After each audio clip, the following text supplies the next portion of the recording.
It has the power to shape public opinion, influence policy decisions, and bring about a social change.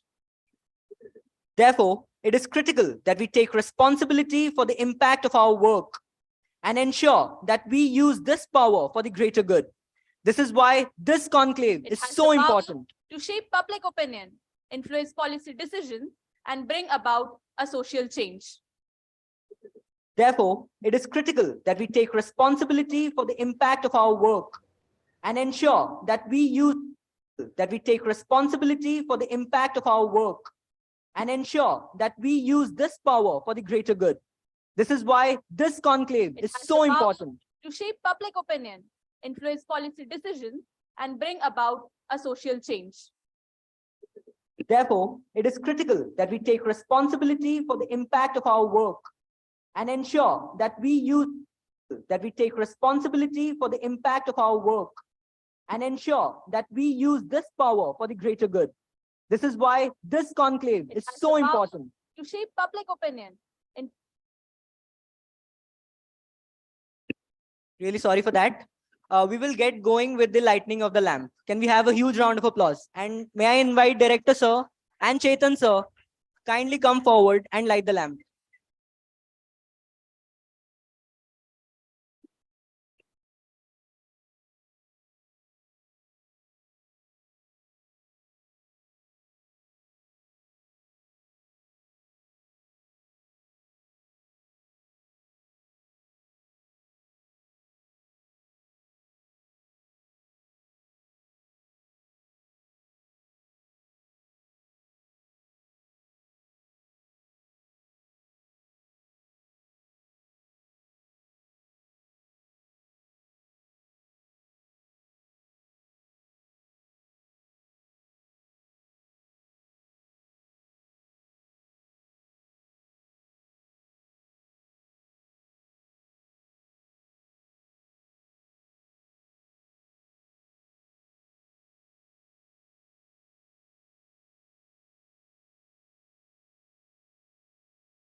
Thank you, everyone.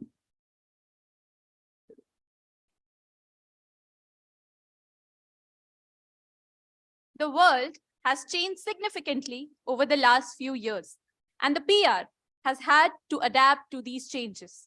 We have seen the rise of social media, the proliferation of fake news, and the increasing use of artificial intelligence and machine learning.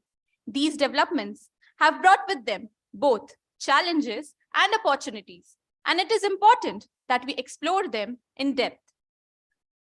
Over the course of next few hours, we will be hearing some of the most eminent professionals from the industry discussing on the topic, role of PR in shaping people and brand with the help of analytics, media, and web.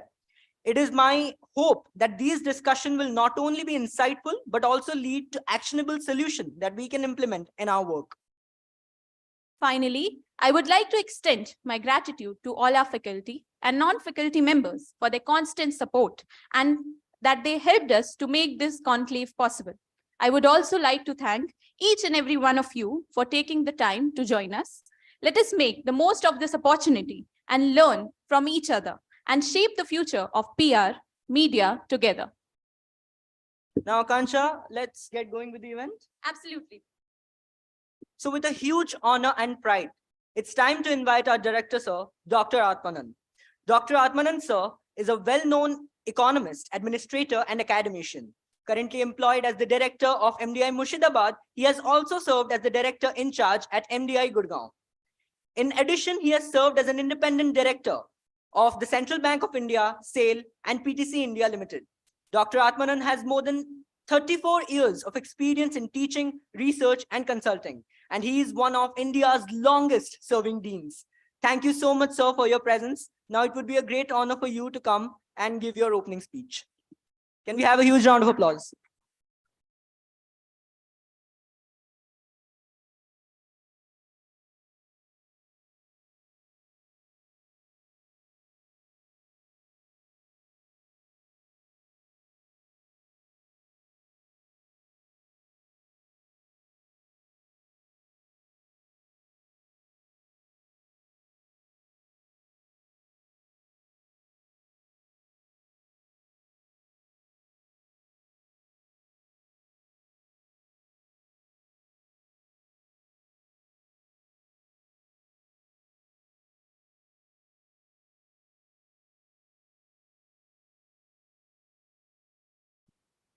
It gives me immense pleasure to welcome you all to the annual media conclave of MDI Murshidabad, Samvaad. I would like to thank Team Syndicon, the PR Media Committee of MDIM, for organizing this great conclave. I warmly welcome all the esteemed speakers for today's panel discussion. Surely, this will be an insightful session with learnings. I welcome Karthikeyan Balakumar, Associate Professor, IIM Sirmaur, Ram Kinkarjha, Customer Strategy Leader, PwC US, Ananya Pal, Marketing Manager, Apollo Clinic, Preeti Arora, Vice President, HT Media Limited, Sakshi Jalan, Founder, Studio Fable, on behalf of MDI Murshidabad. Dear students, public relations are frequently linked to communication efforts intended to shape and uphold an organization's reputations and connection with its target audience. The blurring of the once distinct lines between public relations, advertising, and marketing communication activities recently demonstrates how the function of corporate public relations has evolved. A changing business environment marked by loss of shareholder value and declining customer confidence and organizational support has prompted many organizations to re-examine their fundamental communication processes and methods, which has resulted in the convergence of these communication activities. Events like Samvaad bring together immense knowledge and experience in the form of a panel discussion to give the students an insight on what is happening in the ever-changing landscape of the industry. The theme of this year is the role of PR in shaping people and brands using analytics, media, and web. That covers how PR can and is shaping brands using different tools. I am confident that each panel member will share a unique perspective on the critical role of public relations in brand building. MDI Murshidabad has come a long way in terms of imparting quality management education in the country. The journey up till now has been full of excitement, challenge, and unmatched zeal. To propel a continuous learning ambience, student-driven activities are a must. Apart from academics, students must learn how to work as a team, how to work under constraints, how to manage their time, how to establish work-life balance, how to develop new skill sets, how to develop a strong mindset, etc. The phase of 2 years is like a workshop for the students to where they get into a myriad of activities and get a reality check as to how world operates. In pursuance of our commitment to excellence, MDIM has made significant all-round progress in the recent past, and in the year 2022-23 has been a memorable one. CRISIL, the premier rating agency, has graded MDI Murshidabad as A double star at national level and A triple star at state level for the year 2023-24. Association of Management Development Institutions in South Asia, MDISA, has conferred membership to MDIM for a period of 5 years. Business World B-School ranking has ranked MDIM among the top B-schools in the Eastern region. And that is a landmark achievement of MDIM.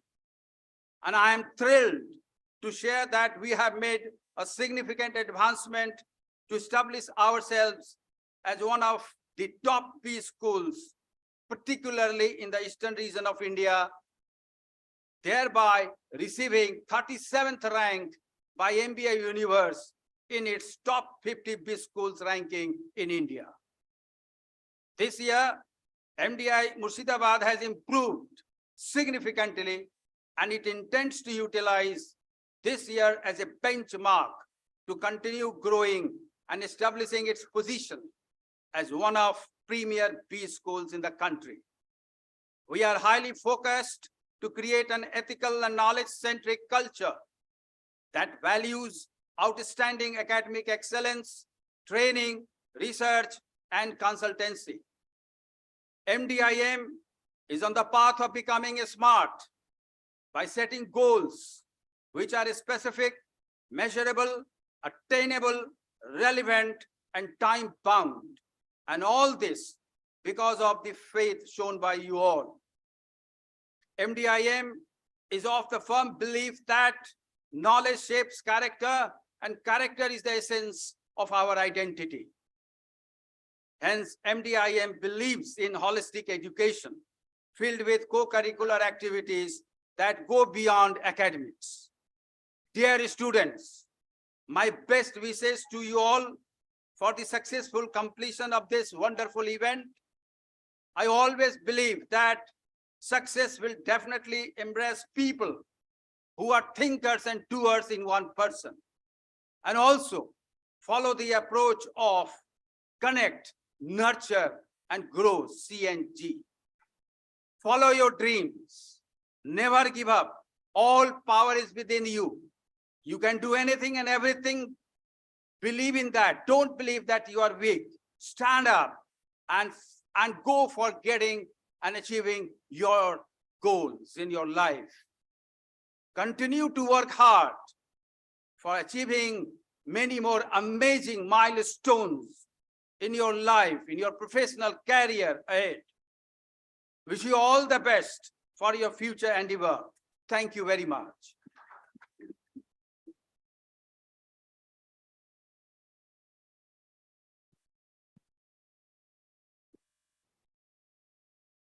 Thank you, sir, for your enlightening words.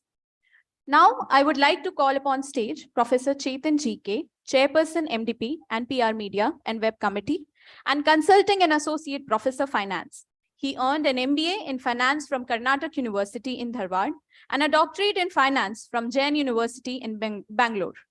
Dr. Chetan is passionate in teaching finance courses such as corporate finance, investment analysis, portfolio management, corporate valuation, financial modeling, equity research, and financial services. Sir, I would like to call you for an address. Can we have a huge round for Chetan, sir?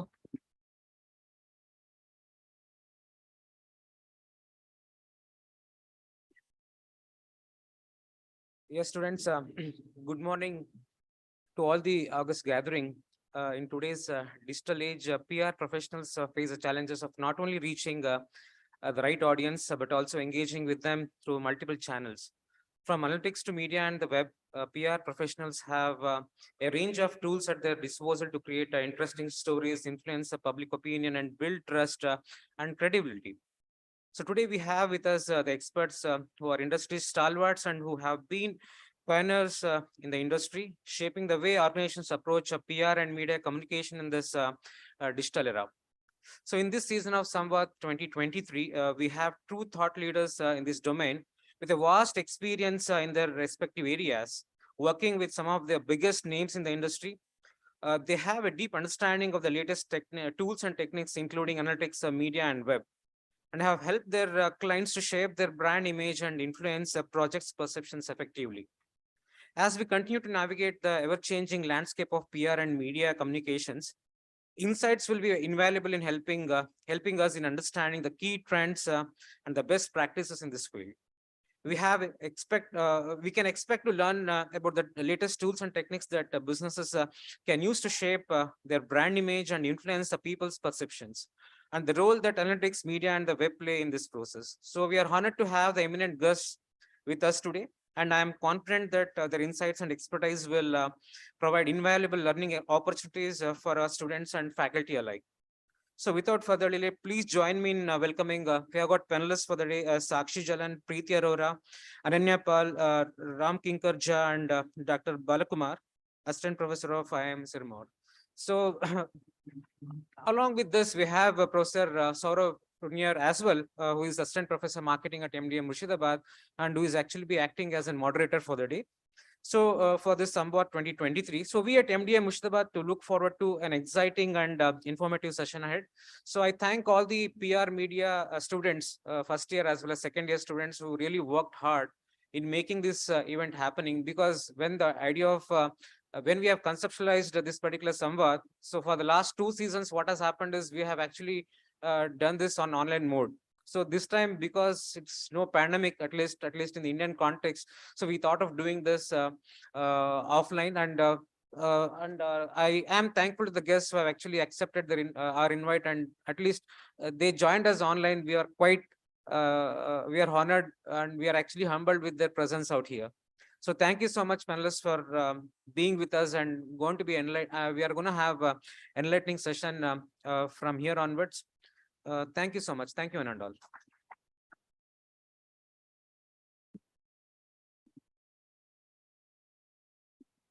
Thank you, sir. Now let me take the opportunity to introduce our distinguished panel members of today's discussion. Please join me in welcoming our first panelist, Ram Kinkar Jha, to Samvaad. Mr. Ram Kinkar Jha, Digital Strategy Consulting Lead at PwC Management Strategy Consulting.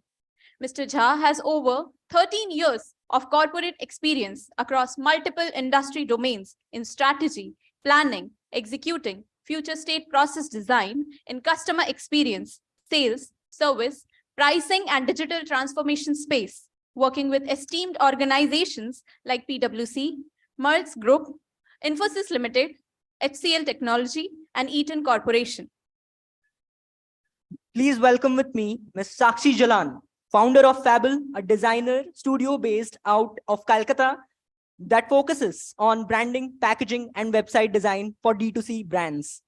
Prior to establishing her own studio, Ms. Jalan worked with advertising giants like Ogilvy and TBWA, where she worked on notable brands like Adani, Unilever, Asian Paints, Cadbury, ITC, Federal Bank, JSW Paints, and IDFC Mutual Funds, to name a few. Join me in welcoming Dr. Karthikeyan Balakumar, Assistant Professor, Marketing at IIM Sirmaur.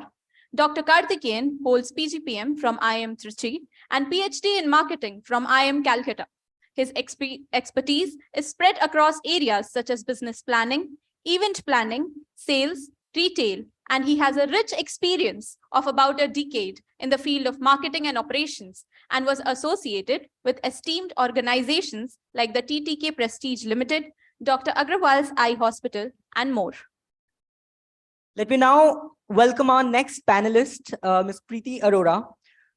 Ms. Preeti Arora, a media veteran and well-respected and known name in the media fraternity. Ms. Arora has over 25 years of experience in advertising and media solution across organizations such as India Today, Hindustan Times Media, and more. Please welcome Ananya Pal, our fifth panelist. Ananya Pal is a marketing manager at Apollo Clinic. She has an extensive experience of about a decade in the field of marketing, such as retail, e-commerce, hospitality industries. She has worked with corporate bigwigs such as Cognizant, Wipro, and Amazon Services. Now, I would like you all to welcome our moderator of the day, Dr. Saurav Roniar, Assistant Professor, Marketing at Management Development Institute, Murshidabad. He received his doctorate from IIM Lucknow and has over 10 years of inter-domain experience in industry, research, training, and consulting.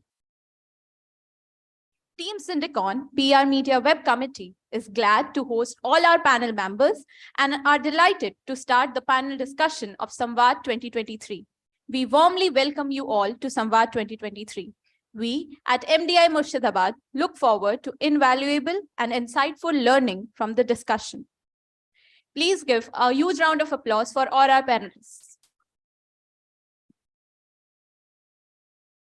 Now it's time for me to hand over the session to Dr. Saurav Roniar, our moderator of this panel discussion. Sir, the stage is all yours. Thank you very much. So before starting the session, I would like to say a few words about today's session. Samvaad is the annual media conclave in which the Public Relations, Media, and Web Committee of MDI Murshidabad invites speakers and public intellectuals from the domain of media, advertising, and marketing to participate in an interactive panel discussion on the challenges and opportunities in advertising and media. Samvaad 2023 will center its conversation this year on the function of PR in influencing people and brands through analytics, media, and digital media by giving professionals, educators, lawmakers, bureaucrats, academicians, and students a forum to debate. This event each year draws illustrious dignitaries like today and well-known people from the media, publishing, marketing, and advertising sectors. Samvaad's goal is to create a social platform that will allow individuals to develop their social cognitive abilities holistically and in a variety of ways. The theme for this year is the role of PR in shaping people and brands using analytics, media, and web. Using tools like analytics, mass media, and the web, public relations has gradually developed as a tool for forming people and brands. It also keeps the public informed about current advancements at any organization and how those challenges and changes are being made in response to the society's changing requirements. It actively contributes to increasing public knowledge of the organization and aids in building a strong brand for the business so that it can appeal to the general public. Before starting the discussion, let me express my gratitude to Director MDIM, Professor Dr. Atmanan, for envisioning this flagship media conclave of the Institute and of the nation, which not only sheds light on emergence of integration in this interconnected world, but also how to manage the infodemic of fake news when electronic word of mouth is just a tap away. Thanks to the PR Media Committee for successfully organizing such an amazing event, to all the students of MDIM for participating, and to the panel members for taking out their valuable time. So let us start the discussion on the theme of the role of PR in shaping people and brands using analytics, media, and web. So the order of the panel members speaking would be, first I will request Mr. Ram Kinkar Jha, followed by Sakshi Jalan, Dr. Karthikeyan Balakumar, Preeti Arora, and Ananya Pal.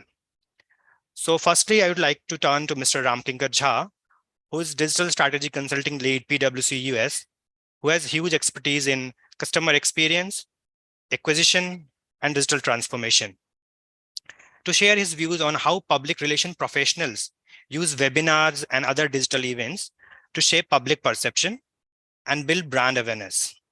And what are some of the best practices that he might have come across for planning and executing successful events to reach out to maximum number of participants.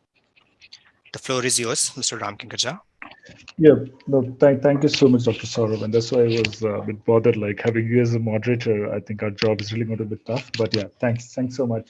So first of all, Team Syndicon, thank you so much for inviting me. And apologies for whatever reason we didn't able to make in person, but definitely we look forward to the to meet you next time in person in the campus. And that is where this entire, I think, the right essence of this entire topic sets in. Before that, as I mentioned in the chat, I really love the PR team's approach, the way you communicated, that the application deadlines are extended. What you did and what others do actually, right? What they do. Just like, okay, NAC accredited, these many professors, all that stuff, all table of dates, right? Although I'm speaking in right now, like 18 February, you will have a table which will tell from December, right? Application orientation program, application would be released, application would be submitted. How does it matter? You're speaking 18 February, that is a past. Okay. What you guys done? You guys put boss, one line extended. And if you're not following this, what you're missing? Placements. See the 100 of those logos that you put up, which are literally cool logos. You put up average salary, median salary, and all those flashy terms. What exactly you done?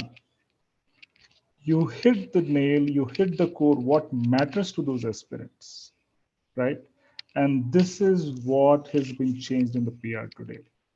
Personalization. This personalization is the essence today, which for me is a challenge. At the same time, there are many unicorns who turn that as an opportunity. I wish if I could have some of this, students online as well, whom I could have poked to get some response to, cross this barrier of, this online versus a physical model that we used to have. And with that, I equally like to congratulate the team Syndicon. I think the panel, this is one of the best and diversified panel. Usually when I go to the various CXO forum, all are the same. And I'm like, yeah, I agree with what person A said, what person B. So I'm glad with Dr. Preeti, Ananya, Dr. Karthikeyan, Sakshi, Dr. Sakshi and everybody here, all are diversified. So I'm equally excited. But now getting back to the topic, you use the word brand, right? How the brand valuation used to assessed earlier. We have to get to the core first. Brand was something that I came out of a college around 14 years back, but that what we used to read and what we still kind of understand that brand was something which allows you to get the premium on top of what actually your product or service or whatever is your perceived value of your offering, usually charged based on the demand and supply curve in the market. So whatever you charge on top of that, that is what the brand adds to.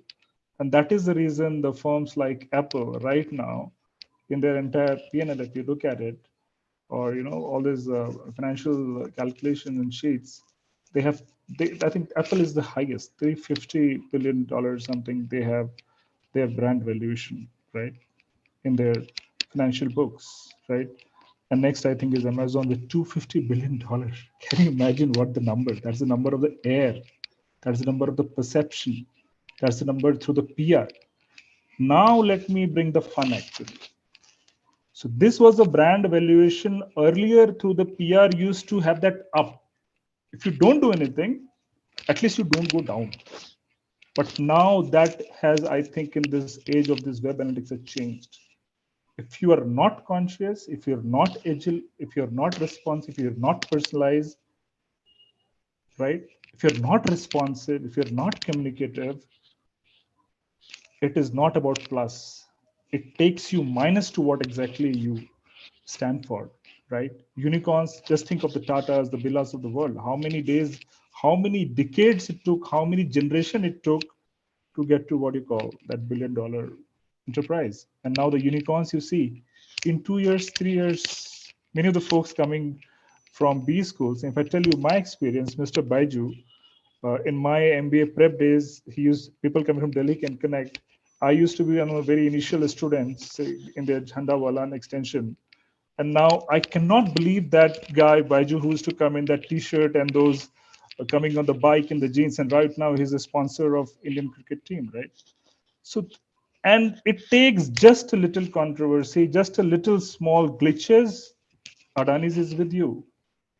So that is where I'm seeing this entire web analytics has changed the entire context in terms of brand valuation. And that is where entire social listening and all these aspects matters more than ever. We cannot afford to say, hey, I don't care about this. I'm sitting in one small village. It doesn't matter to me. No, I was amazed. Thanks to the COVID always have the negative side, but if you have to grow, you have to look the positive side. I happened to go to my village, a town, and I was amazed. My uncle, who was like 93 years old, and I saw this Amazon guy, delivery guy came in, and he delivered his medicine and the nuts. His home in that village, which was in the Kosi belt, known as one of the most where Melinda Gates and all funding most of the money. This is what these PR and the brand allows you to reach. With that, I know this is a opening of the conversation. With that context, I would like to hear other perspective before we uncover more interesting dimensions of this topic. Over to you, Dr. Saurav. Thank you very much, Mr. Ramkinkar. So, briefing about what all you shed the light on. So you mentioned the importance of the current world, that is today is today is not the world of standardization, but that of customization and personalization. You explained brand from its valuation over and above its utility and price, what exactly shapes the brand, and emphasized on the age of responsive, proactive, and agile world, where PR allows you to reach where initially it could not. So now I would like to turn to Ms. Sakshi Jalan, who is founder, Studio Fable, to share her views from her vast experience in advertising and her past association in Ogilvy. Please, Ms. So thank you for having me, and Dr. Saurav, thank you so much for introducing me as well. So I think, very similar to what Mr. Ram mentioned, I'd just like to highlight that, in today's day and age, I feel like with branding and marketing, you can, as you mentioned that if you don't do anything, the valuation probably won't go up, but at least you can stop it from going low. I feel like we're living in a day and age where something like PR and branding, you can't ignore it. Like, even if you're not doing it, that becomes like a talking point. Like, for instance, I'd like to highlight this brand called Lush, which deals in like these bath bombs and soaps. And they had like a very strong social media presence. And a couple of years back, they decided to, just go off all social media platforms. And I think it was a very interesting move, for many reasons, but also because that itself was like a huge PR stunt where everyone was like, wow, like in an age where like, so much of customer acquisition happens through, like these social media platforms, they're going off all kinds of social media. So this itself became like, a talking point. They're still not back on like, any forms of media, but it's interesting because like, people keep talking about, like, whether like that has affected their sales and things like that. So I feel like that I just want to sort of, like tie back into like what Mr. Ram said. But based on like the brands that I've worked on at Ogilvy and in advertising as compared to like, the kind of brands that I work with today in the direct to consumer space, I feel like there's a huge difference in the sense that, a lot of the brands that I worked with back in the day, they were already established, right? Like the likes of, say, a Unilever or a Cadbury or an Asian Paints. We already know these brands. So the kind of marketing that they do as compared to the kind of marketing that direct to consumer brands today, like the smaller brands are doing, they're very different.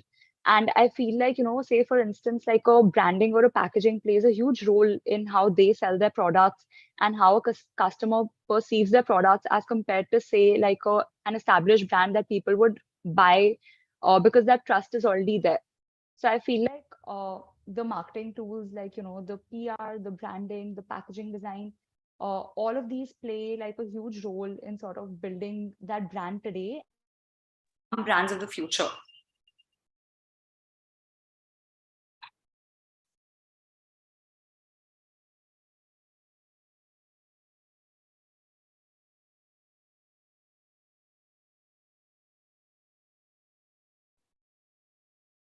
Yeah, Ms. Sakshi. Thank you very much for your words. So if briefing about what you all discussed about, the advent and importance of branding, it has come to a world where a company who is not implying in using PR in his organization and business is actually losing out. Now, I would like to request Mr. Dr. Kartikeyan Banakumar to share his insights.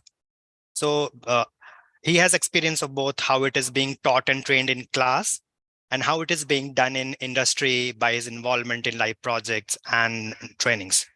So I would request him to share some light on how theories and models of branding is changing in recent editions in the current world. Dr. Kartikeyan. Thank you, Dr. Saurav. Thank you, everyone, for giving me an opportunity to talk at this conclave. I thought let's take a step back and try and define what we're trying to do here, right? So the first thing that we need to do is to define public relations. What exactly do we mean by public relations? So there are two important facets to it. The first part is about strategic communication. That's what do you say, when you say it, that sort of stuff. And the second part is about actually creating a sort of an environment where you can mutually benefit. You also benefit as the organization, as the company, and also the person who receives the message tends to benefit. Now, that sort of a mutual benefit creation, co-creation of value is something that's very integral to marketing. And I'm going to talk about this entire thing primarily from the perspective of marketing. So not too long ago, 25 years ago, there was this paper, a very instrumental paper called by Dr. Susan Fournier. Susan Fournier in 1998, she wrote this paper where she uses this idea of brands becoming sort of animals. She uses theories of animism to come and say, brands today no longer behave like inanimate objects. They are animate. You are in a position to get brands to talk to you and to have conversations with brands. And by that, people start relating to brands and forming trust and have a relationship with them. So for instance, you could think of a brand as your partner. You could think of a brand as your friend. You could think of a brand as someone who you can rely upon during times of crises. And this probably happens, right? So your sports shoes, maybe Nike or Reebok, you think of them as a partner in getting fit. You think of a bank or a insurance company as someone who you can rely upon. And that's sort of a thing which has happened over the last 25, 30 years, where people have started having this relationship with brands and all of this social media and the web technologies allowing us to maintain this relationship by way of conversation. That's actually becoming exponentially better off in the times that have followed, right? So now what's happening is today we no longer look at individuals as just demographic people. Like, we don't think all Asians eat the same thing. We don't think all Indians use the same soap. That's how companies used to think 50, 60 years ago. Today, the idea is there are segments and we can observe these segments. We can look at psychographic trends. We can look at demographic trends. We can look at geographic and a whole variety of segmentation variables now can be studied from the marketer's perspective. And based on that, you can decide how similar you are to another person. So today, we live in the age of consumer culture. So you might be more similar to someone who lives in, say, the US than someone who's just next door to you. By that logic, you are all becoming a globalized citizen. And that means you're in a position to relate to people and become members of brand communities that are there, which are quite spaced out all across the globe, right? So now, having said that, now let's come back to the idea of public relations, right? So for a very long time, public relations meant that you communicate certain types of messages, and it was mostly on the defensive side. But today, you look at how public relations can be used to create strategy. Now, I'm going to give you a few examples here. Much of the audience, I'm guessing, is very young, 20, 22 years old. I'm just like 10 years elder to you.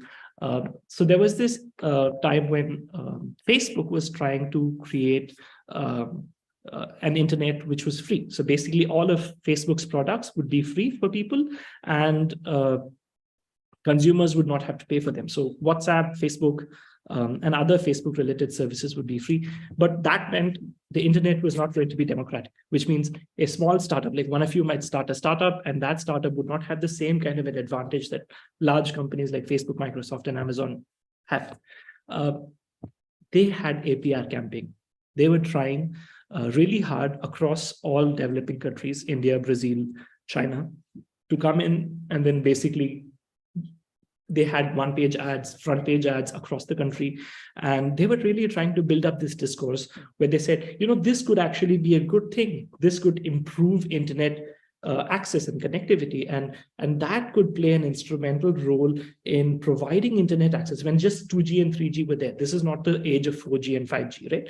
So that sort of a constructive argument was being put forward by Facebook. From the side of Facebook, it made perfect sense because that would help build their business. They failed in doing that because it was clearly anti-democratic from the side of other internet users. So that's something that you might be looking forward to do. So let's say 5 years down the line, when you are there in a marketing organization or in a marketing department within a larger organization, such sorts of PR activities might have to be done for you to prepare the ground, prepare the consumer for what's in store for the future. The second is think about someone like Google, right? So Google is constantly being sued in the European Union, and they're trying really hard to kind of not look like a monopolistic or monopoly. And for that purpose, they're using lots of defensive public relations. So on the one hand, you do like aggressive, you could call it offensive public relations, where you're moving in and pushing the front forward. And on the other hand, you're trying to ensure that nothing bad happens to you. So now you're trying to do PR to contain the damage. So they don't want people to talk bad things about your organization. And then that's something that companies have been doing. Now, this is also true when you have something that actually goes wrong. For instance, think about product recalls. Think about what happened to Samsung when Note 7 exploded in an aeroplane in India and in many other parts of the world. That was a really bad thing. But did we stop buying Samsung after that? What was the reason? The reason is good public relations, because now you knew what the problem was, you knew what was going to happen, and you knew that something had to be said and when you can say it and how you can say it and where you should say it. And for that purpose, they actually used analytics. And this is where I'm going to bring you back to the subject of segmentation, because now you don't think of everyone to be the same kind of people. What you think of everyone to be is a small subset of people who have lots of similarities with each other. And therefore, you can construct a certain type of choreographed message just for that particular segment. And if you were able to do that, then you could address the individual concerns of these people in a more accurate way. And that way you can contain the damage.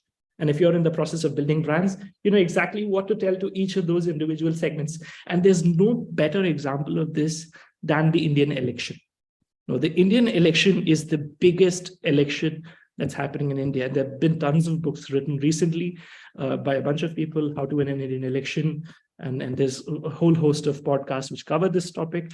And you can see different profiles of people have different concerns, and what are our political parties telling them, and how do they go about telling that?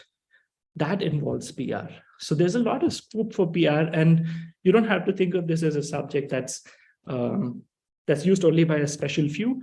Even if you're an operations manager, if you're a marketing manager, just understanding how PR works helps you be better at your job. So I used to work in this company called Dr. Agarwal's Eye Hospital, and very often I was in Africa, and I used to head this Tanzania project and in Zambia. And when these projects were coming up live, I used to talk to newspapers and media organizations on a monthly basis, and they would come to me every time there was a problem. They'd come to me to take a news bite and things like that. And those were wonderful opportunities for me to actually go ahead and promote my organization. And that's something that you can look forward to doing in your respective organizations. So with that, I just thought I'll open up the conversation and then we can come back to questions. Thank you, Dr. Saurabh. Thank you very much, Dr. Karthikeyan. So briefing about what all you shared your thoughts on. So first of all, thank you very much for orienting and giving a structure to the theme of the session. And you have worked as a magician and to how companies, they imbibe life in inanimate things for branding. So you also talked about some success and failure stories about how organization is managing PR and how they are containing damage with the help of PR. So with the help of Indian elections, you emphasized on success of organizations with the help of PR. Now I would like to turn to Ms. Ananya Pal, Marketing Manager at Apollo Clinic. And I would request her to talk about how companies and organizations use storytelling as a PR tool to connect with their target audience from her vast experience in the field of marketing in retail, e-commerce, and hospitality industries. Ms. Ananya, please.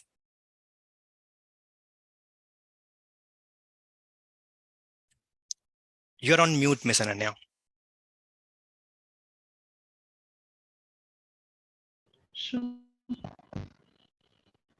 Yes, so sorry. Yeah. Good morning. So hello everyone. First of all, it seems yes, good morning. To be part of this meeting, it's really nice to hear each one's thought. I'm sorry to interrupt, Ms. Ananya, but your voice is breaking. I think the internet connection is not stable. Maybe you can turn off the video and then it should be better. Sure, no problem. Is it kind of, or is it still breaking? It's still breaking. Okay. Now I think it's better. Is it better or is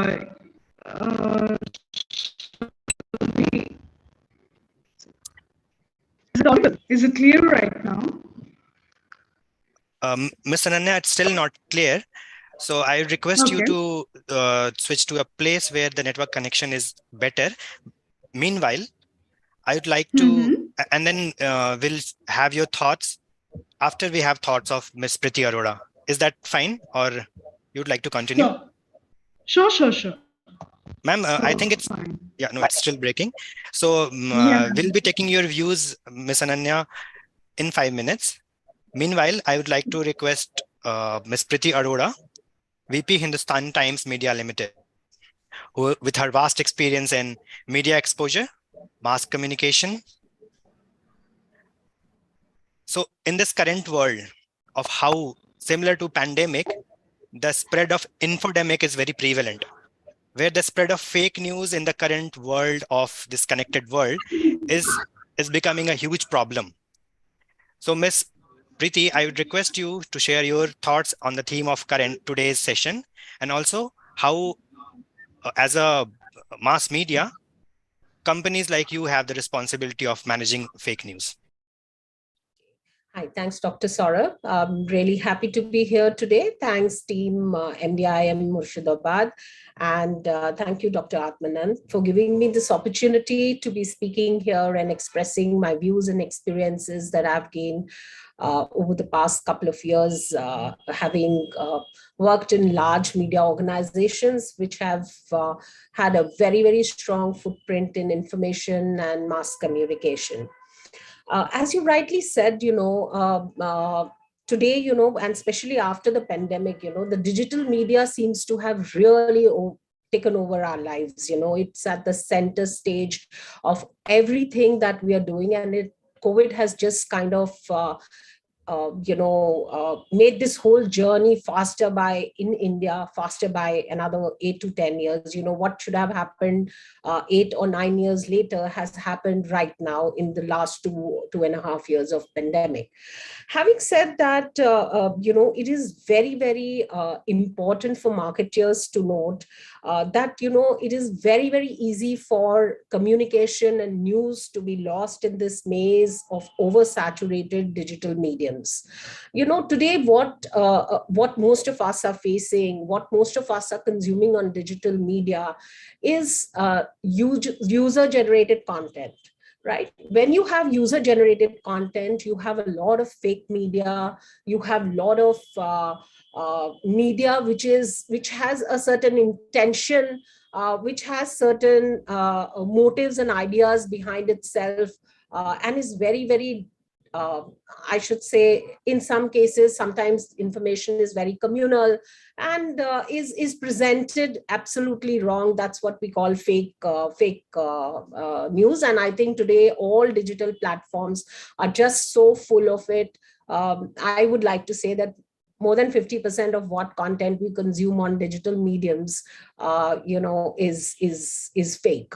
It is presented, misrepresented. Even large platforms like Twitter, platforms like YouTube, they have a plethora of information which is not true. And that is where, the challenge is. Because, print, if in my experience and dealing with clients and customers and making their campaigns, I've figured this thing out very clearly that even today, people, clients, readers, customers, everybody feels that there is a sense of legitimacy when something appears in print. Print seems to be extremely credible. If there is a front page news, right, in a large newspaper of this country, it seems to make headlines. It is analytical, and it has gone through filtration. That content has gone through filtration so many times across so many levels. And there is a sense of responsibility with which it is presented, which is not there in social and digital medias. So in that sense, I would say that the content that is present on these print mediums is highly credible.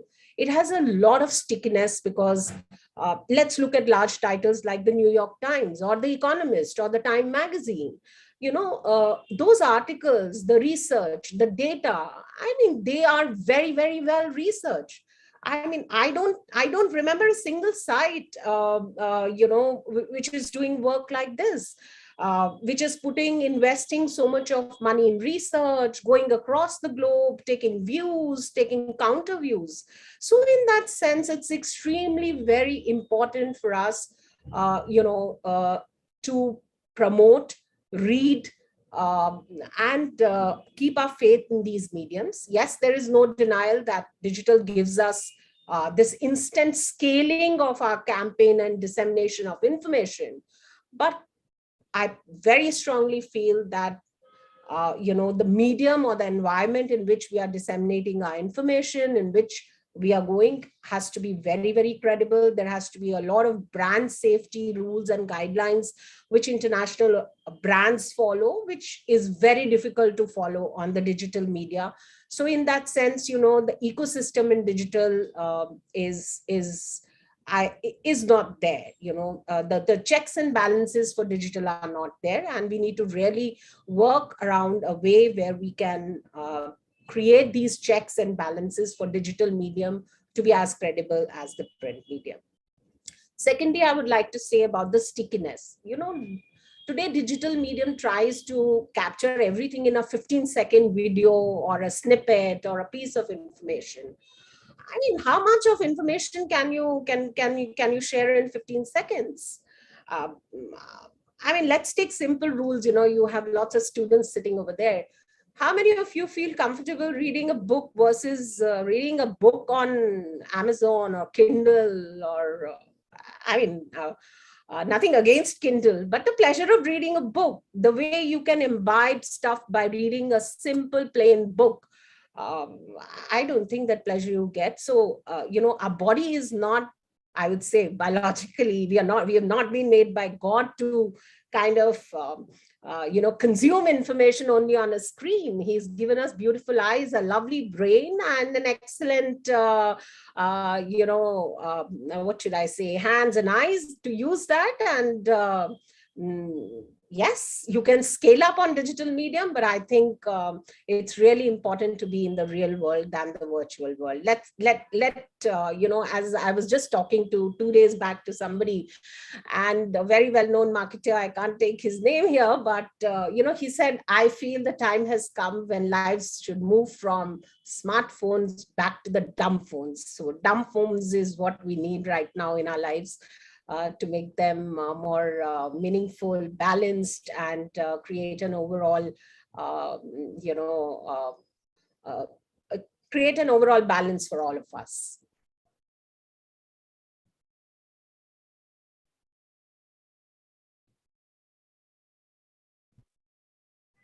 Thank you very much, Ms. Priti, for sharing your views on the emphasis and difference in company-generated content and the advent of user-generated content in current world. So you also mentioned about how near to 50% of digital media content currently in this world is fake, and the importance of more print media, how it is more peer reviewed, and that increases its credibility, unlike social and digital media. So how the importance of checks and balances needs to be on digital media, which is mostly user generated. And similar to the example that you gave about smartphone and dumb phones, there's a recent interview of Elon Musk, and he has quoted about how he should have given more time on checking the amount of time that their kids, their children, or his children is being exposed to smartphones. Now, coming back to Ms. Ananya. Yeah. So now I'd like to request request you, ma'am, to share your views. First of all, I would like to know, is my audio all? Yes. Is it all fine? It's perfectly fine. Oh, thankfully. Okay, so I'm just going to put myself into, I'm not putting in the audience. I'm just, okay, so the video is off. So, okay, hello everyone. So it's really been a pleasure to be with you, with every one of you here. It was really nice to listen to everyone and looking into how everyone perceives brands or marketing or PR from their perspective. And, it is really, here, it's really extraordinary here that the first thing in the morning that we wake up and the last thing that we sleep off is to get a mobile phone in our hand. I mean, there's an audience over here. Just tell me how many of you can live without a mobile phone for just one single day? And I'm sure there will be no one who would say yes. So mobile is a very important influential factors in nowadays world. And why I'm emphasizing over mobile is because it is an access to social media, to YouTube, to different types of advertisements, to news, images, different types of videos, and each and every one of them tells a story. And mostly they're the brand stories that we witness day in and day out. Previously, how it used to happen is like advertising used to be enough. Right now, not only advertising mattered, but the story along with it actually mattered a lot. And just to take an example, how many of you remember the Amul story? Amul, I think, is The a taste of one. India. Yes, the taste of India, and I find them so innovative. Like each and every time they comes up with some kind of story and all, they do not even require a video. It's just an image. They put it up in hoarding, and right now in social media, that is what they are doing it. And each and everything is like so much relatable. People find it funny, light-hearted, and people can relate to it. So that's what, like, the success story behind the image of Amul that they have created over the years had been the kind of advertisements and the storytelling that they're putting in. Also, if we remember, like, there are brands like Pepsi, Coca-Cola. These are the similar products in the market. Soft drinks, you name it, and you will find Coca-Cola, Pepsi that is present in the market. But the kind of story that the project is so different from one another. And it is the tagline that we remember for a very long time. You know, I remember then when I was a kid, Pepsi had this tagline, Ye Dil Mange More, bleed blue. Okay, so this kind of taglines and all, so these have been created in such a way that people remember the story along with it, the brand. So every time they go out to the shop to buy a particular product, at the back of the mind, what they remember is the story.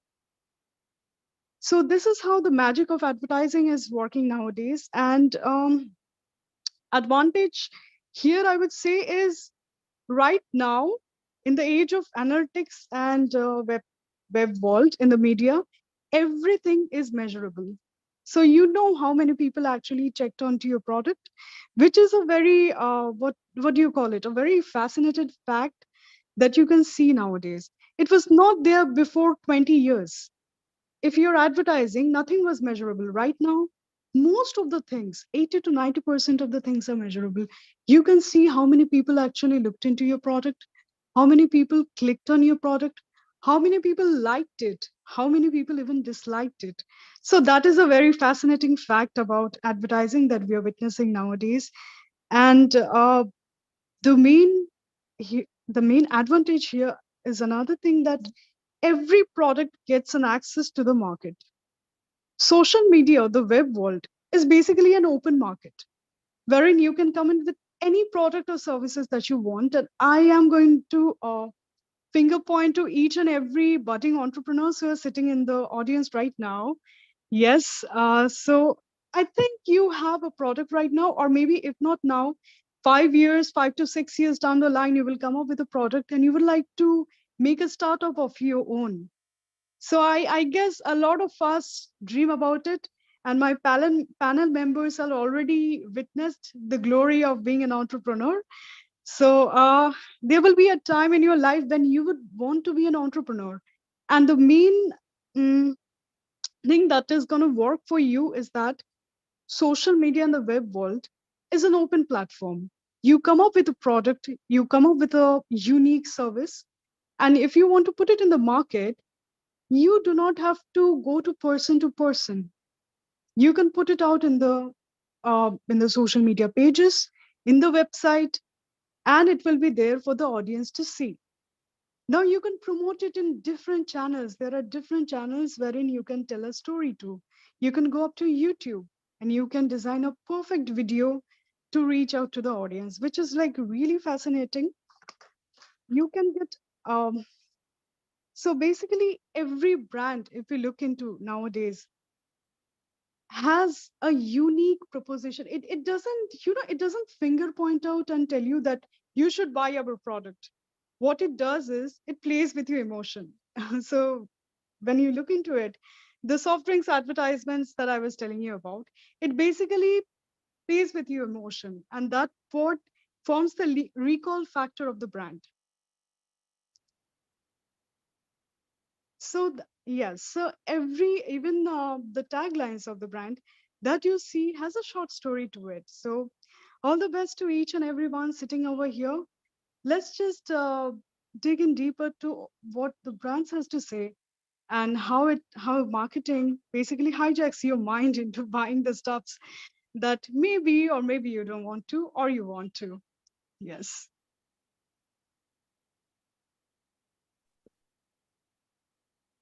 Thank you very much, Ms. Ananya. Welcome. So, thank you very much for sharing your insights about how just advertising is not enough in this current world, but it also has to be coherent about the story that you're telling in your advertisement. So just creating differentiation in the products is not enough in this current world, but it's also important how you create this differentiation through your communication and as feeling. So the importance of advertisement and how brands, they are coming up with, or they are shaping their identity with examples like Amul Girl and Parle-G. Also, you shared your insights about how in this current world of branding, the penetration of advertisement is now being adjusted by the likes and dislikes and the importance and prevalence of different social media. Now with this, we have received all the initial insights of our esteemed panel members. Now, moving on to the discussion part, I would like to request Ms. Shakshi to share her views and thoughts about how her company, Studio Fable, it balances the creative and strategic aspects of branding. Because sometimes we see examples like in Balenciaga, when they try to come up with new creative ways of sharing their story and advertising, there are also some inherent misjudging and some failures, which is now being pointed out by consumers. And once it is pointed out and it is out there in media, now we get support from all other mass consumer as well. So how Studio Fable, it balances, it creates a balance between the creative and strategic aspects of branding, and what steps does your organization take to ensure that your team, it designs it effectively and communicate it's the brand values to the general public. And with your insights, I would also request Mr. Ram Kinkar to share his thoughts about how it is being done in developed world. Am I audible? Yes, you are. Okay. So I think so what we usually do is I just like to take you all through a breakdown of how we build brands, because I think it's very directly related to eventually how you also do your PR and your marketing.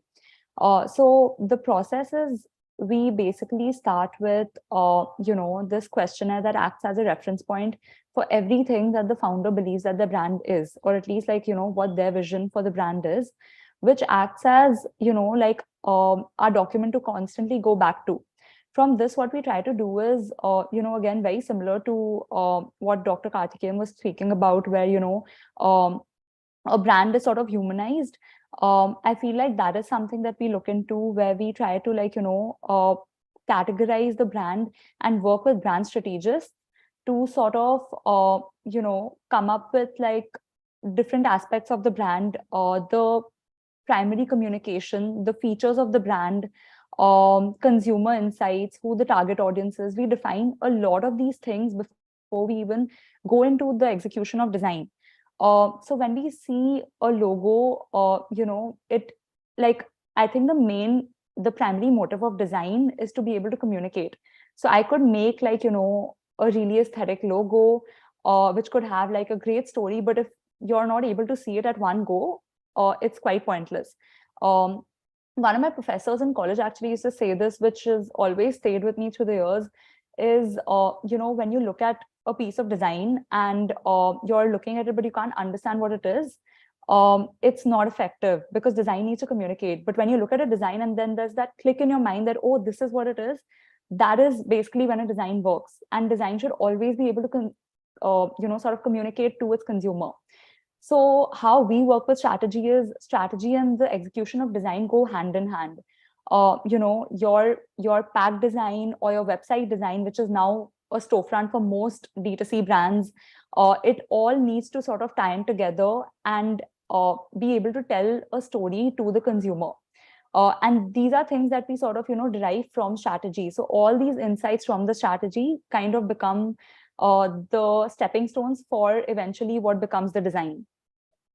So that is, how we sort of work with it. And we spend a lot of time just on the research and on, the consumer insights before we even get to designing. And of course, the designs are after that shaped by, these strategy points as well. So I hope that answers your question.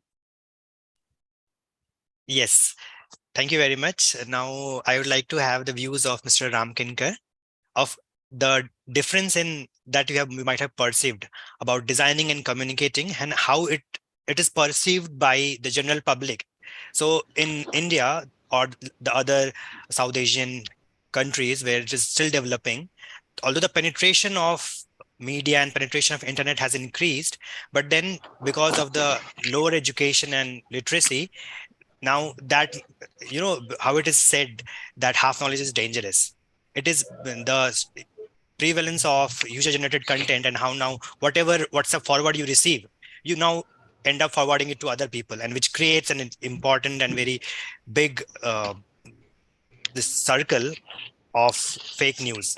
So how do you think it is different from in India, and how in countries in developed countries where people are more educated, how do they look at it? And I also like to have insights of Ms. Priti on how to manage it. No, no, sure, Dr. Saurav. And I will, a very fair question. And I'm amazed when I heard Ms. Sakshi, Dr. Karthikeyan, PT ma'am is here. Uh, some of those thoughts with examples that I equally wanted to put on as well, because that resonates me. And like Dr. Karthikeyan said, that now brand makes, for example, anything virtual as a personalized, right? Right. I will take it further. Why? Why they do personalize, right? Like I think Dr. Ananya ma'am as well as mentioned that about Amul's thing, right? I think many people can connect here. Is what like I remember those billboard was very much in fascination, like doodh mango kheer denge, and then next day in the same evening, Swiggy put up kheer mango pahuncha hum denge, right? And then this guy, who's that? Blinkit said something like doodh mango hum uske sath mango bhi denge, and beauty was Netflix billboard as well came the same place, said Friday mango Wednesday denge. Okay, so what I'm trying to say, what's happening right now, for example, I don't know like how many people in his small kids, like my son more than speaks to me, speaks to Alexa, but don't know is Amazon, right? uh, Apple, many people speak with Siri who are like alone. They chat with Siri. Siri, tell me when you're born and all that nonsense conversation happen, and they're happy about that. So the theme, what I want to touch is personalization, humanization, and you have to understand what the construct is. More than ever, your client, your audience is more informed than you. Sometimes I take a seat back when of course, I'm handling global business. So when I come in the office and when my son asks some questions, because he's so well informed on these, web analytics, what is done to his life, I take a seat back. How come he knows those words and how come he bring those examples, right? And so what I want to say that a couple of things has happened, right? And I think COVID, in a way, has made our audience more pampered. They don't care how you reach to them. You have to reach to them. It is your job. No more you can say, audience is not listening me. Now it is onus on the teller to get heard. If teller is not heard, it's his problem or her problem. So that is where I think, the major theme, if I try to summarize, is a simplicity. You need to be very simple. I really loved what Priti ma'am told, that I see in my family something happen when my wife is into another room having her office equally in the rooms, and now only. Sometimes we just on the chat messenger chat, hey, I will get to the dinner in like 30 minutes. Are you also coming out of your room and we'll meet up? This is what the hell this, this media and this social space has done to us. And we cannot leave. And we say, wow, life is so simple. You can do from anywhere. You're this all analytics. But the problem is business is behind with you even 24/7. You cannot say because office is with you, all those this media stuff that is with you right now. And still many European firms, if you go to them, the policy like they don't give laptop to you. They tell you work start at workstation at desk and it ends at the desk. So understand. So major thing is one earlier was globalization, and what globalization is to tell is what difference we did. We moved the journey from localization to globalization, but now none of the schools are going to be success. Both are failure. We call globalization plus localization, which we call localization. Every firm to reach, they need to have the content in the language which people understand. That's the most fundamental important thing right now. You need to have a language as simple as possible. I'm equally being the part of the mentorship of the Economic Times and this, central government stuff on this entrepreneurship and business ideation. So what we are teaching them that people don't have any patience anymore, right? They want their information sources anywhere, everywhere they want, right? On a very lighter note, I'm telling you, don't judge me. US was known even in the washroom. They used to have those newspaper cabins and all. They used to make people sign. And I think in many places in the home as well, I was hearing some interesting surveys by on NTV on some of the channel that they were mentioning why you should not take your mobile phones to at least for the time when you're in the washroom. So that is how this information is percolating in your life. It is impacting everything. So one thing is important. It has to be very simple. You won't believe in the leadership in the PwC how it goes. We teach something. We had multiple sessions where we were literally thrashed by our global leadership of the who's a leader of communication. We were trained. How can you tell the complex of the business solution and your pitches to the client, which you can make your 5-year-old kid understand? Can you be simple? Can you take up those complex words? And that is where this Amul reaches so easily and so relatively in cheap manner to everyone. One billboard maybe, but everybody knows, right? And that is where I think the world is changing, and you need to be very simple. Tell max in the minimum. Pritimam told very clearly that it is good to read what you call that, the physical newspaper, physical book. But the challenge is the audience today. Dr. Karthikeyan can tell. He has been professor and Dr. Saurav, you as well. The moment you start a theory, right? After 2 or 3 minutes, once you get into those X coordinate, Y coordinate, this demand, that curve, it intersections, inflections, people are somewhere distractions, right? Your student don't connect to that. So that is a challenge, right? So you have to tell them the story, you have to tell them some fun side of story, and then over. I can tell you in MBA, people connect to that. You read around how many, like 48 subject in 2 years, right? 48 subject. And if you get to the corporate, I wonder sometime out of those 48 subject, which is having at least 12 chapters, right? Which somewhere takes your number to how many chapters you read, 50 to 12, somewhere around 600 chapters you read. And in that 600 chapter, not sometime, that one paragraph of theory I use actually by the name of it. It is about connectedness, relatedness. And sometimes I work with, because we hire from the equally like great schools, and I feel that earlier student generation gap is like 10 years. I see from year to year when I'm hiring from the best of these schools, I'm seeing complete generational shift. The way you can guide them, the way you can mentor them, how you should conduct your engagements, how you should conduct your client delivery is changing. You cannot tell the same way to I see the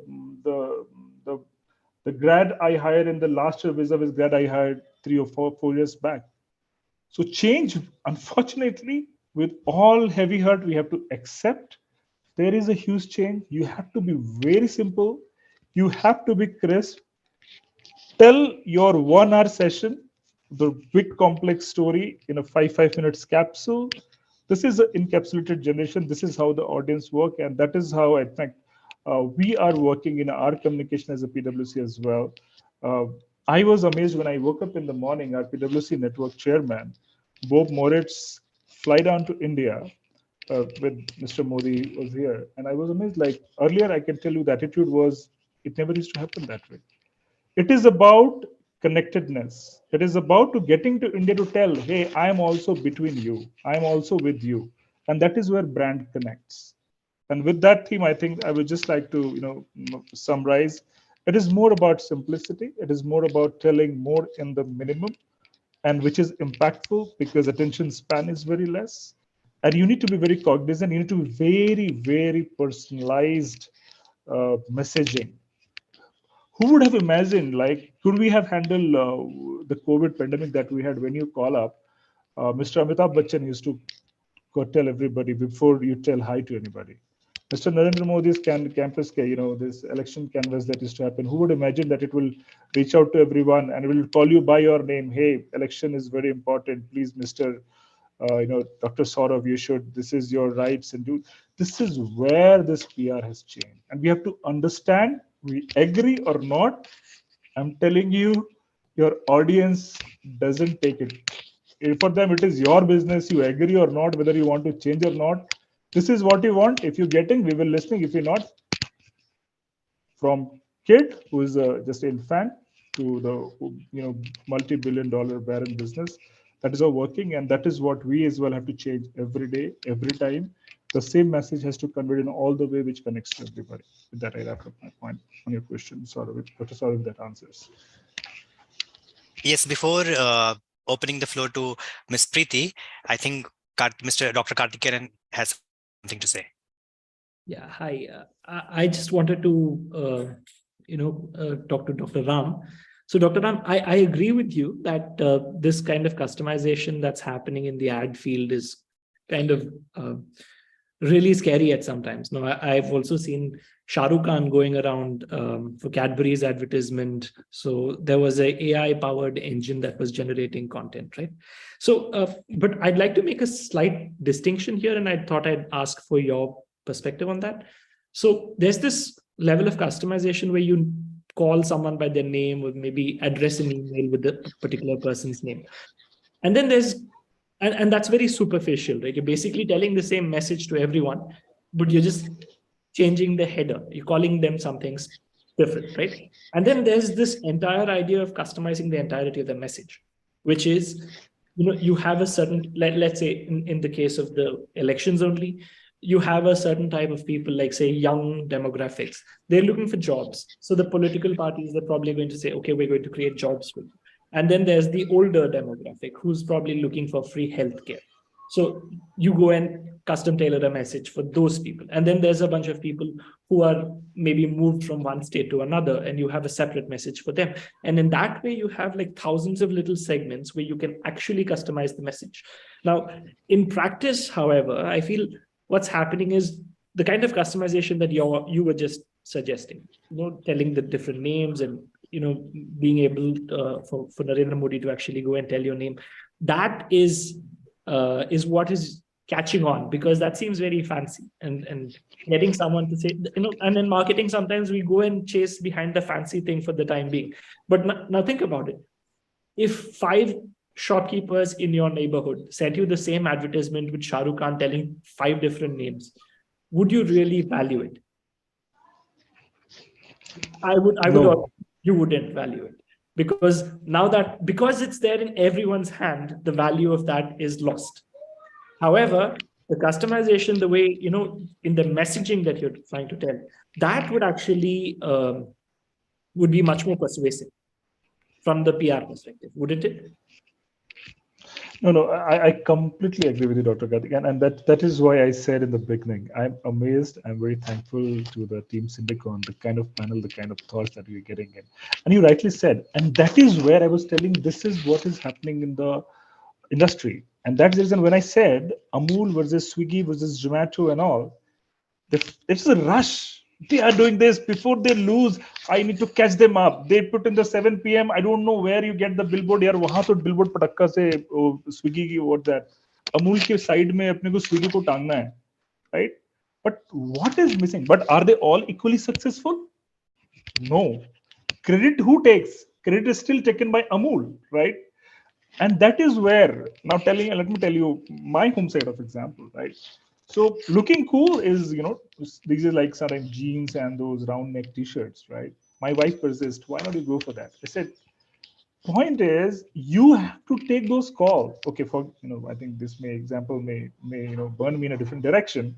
But what I'm trying to say, you have to take a call, whether what is your actual core strength, what is actually your brand values are there, what is your brand traits are there, right? For example, there must be some reason that Amazon choose Alexa, right? Google choose Siri as a female, and some brand you say they have some different name itself, because that's how every brand personifies, whether it's a male voice goes better to them, female voice goes better to them, kids voice go better go. If Walter Disney will do some chatbot, it would be kid, right? So that is where we miss that context and take a stand. No, I don't follow that. I take the best of it, but let me ensure my essence and my distinction, my differentiation is being taken care in the market, right? And that is why my example was, like I said, no, I'm not a round t-shirt guy. I am coming a lot of from the theater as well. I did a lot of theaters, but my brand is different. But I'm more about let my words, let my speeches bring that coolness if I have to bring it. So we have to understand, go with what is in the trend, and in that how you ensure you tell your story in your way. Some songs looks good in the rapper, right? And some songs like is good in the Sufi only, but you change the tone of that. But if everybody start following those rap, I don't know. And that is where you put a very important point, Dr. Karthik, that I think you guided that conversation. Thanks for bringing that in. That is where is the opportunity. That is where the brand fails, and somebody who make distinction overnight. Thanks to your point. Thank you very much for your insights. Now, talking about how Miss Sakshi, she brought a very important perspective into the picture about importance of customer insights, which was missing out till now. And then how Mr. Ram Kinkar and Dr. Karthikeyan, they added their views about the same topic. Now, talking about the same model, I will request Ms. Priti, that is print media, which is usually seen as mass media, and how the importance of customization is being talked about by Mr. Ram Kinkar and Dr. Karthikeyan. How does mass media, which is ideally made to target the whole standardized perspective consumer, how it is changing, and whether it is changing to become more standard, more customized and personalized? Sort of the most important thing today for any brand marketer is the essence of communication. Any campaign which has been acclaimed or has been a super successful campaign globally has been one of the simplest campaigns. The more simple the communication, the more successful the campaign.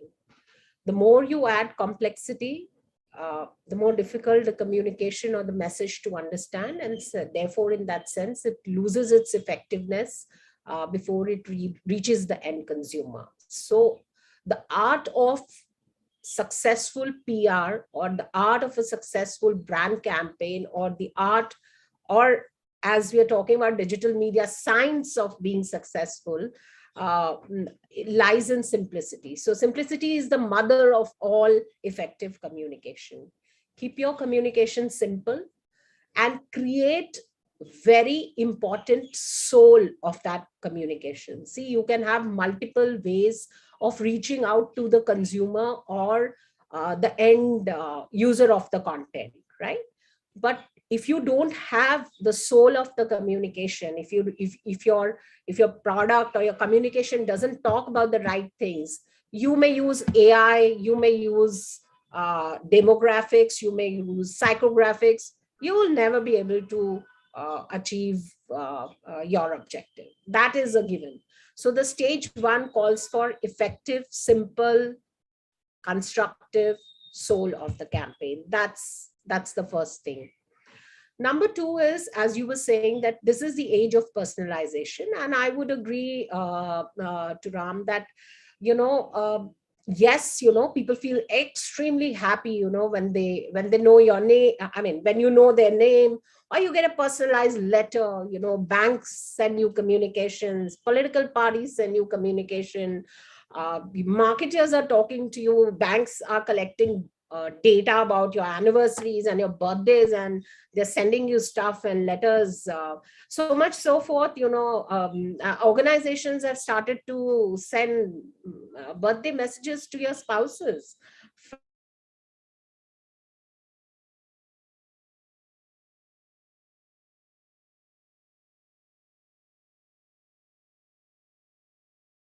I think Miss Priti has frozen. So meanwhile, she connects to us. I would like to have I think one. Sakshi has a point, right? Yes. Yeah. Yes, Yeah, please, Ms. I Sakshi. just wanted to add to what Ms. Preeti was saying. So I actually thought of like a couple of brand examples, that are very simply, effectively communicating what they had to say. I'm sure everyone remembers the Pawns' they had this campaign, Googly Woogly Whoosh.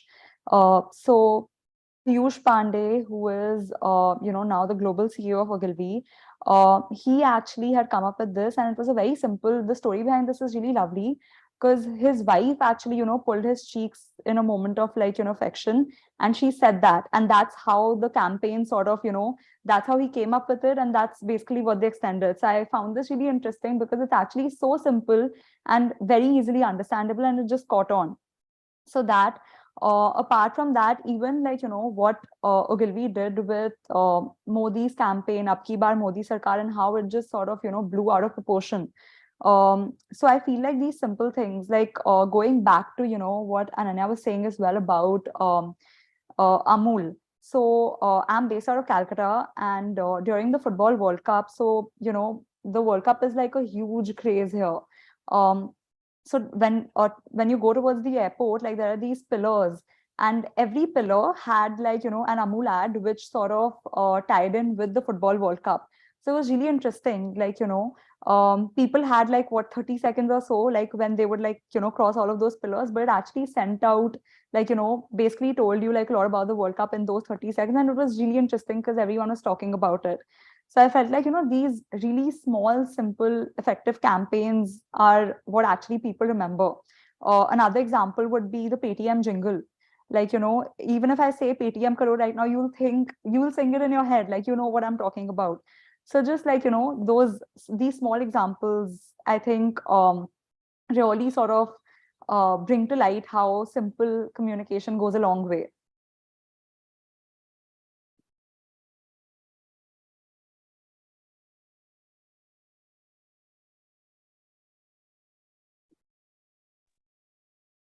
Yeah, something of that sort. But one more important thing is now our students, because of your insights and enlightening views, they have come up with several questions. So Oh, although, please, we want to hear them. We want to yeah, hear them. Right. so before going to that, I would like to talk about one important and final thing, and I would like to have insights from all of you.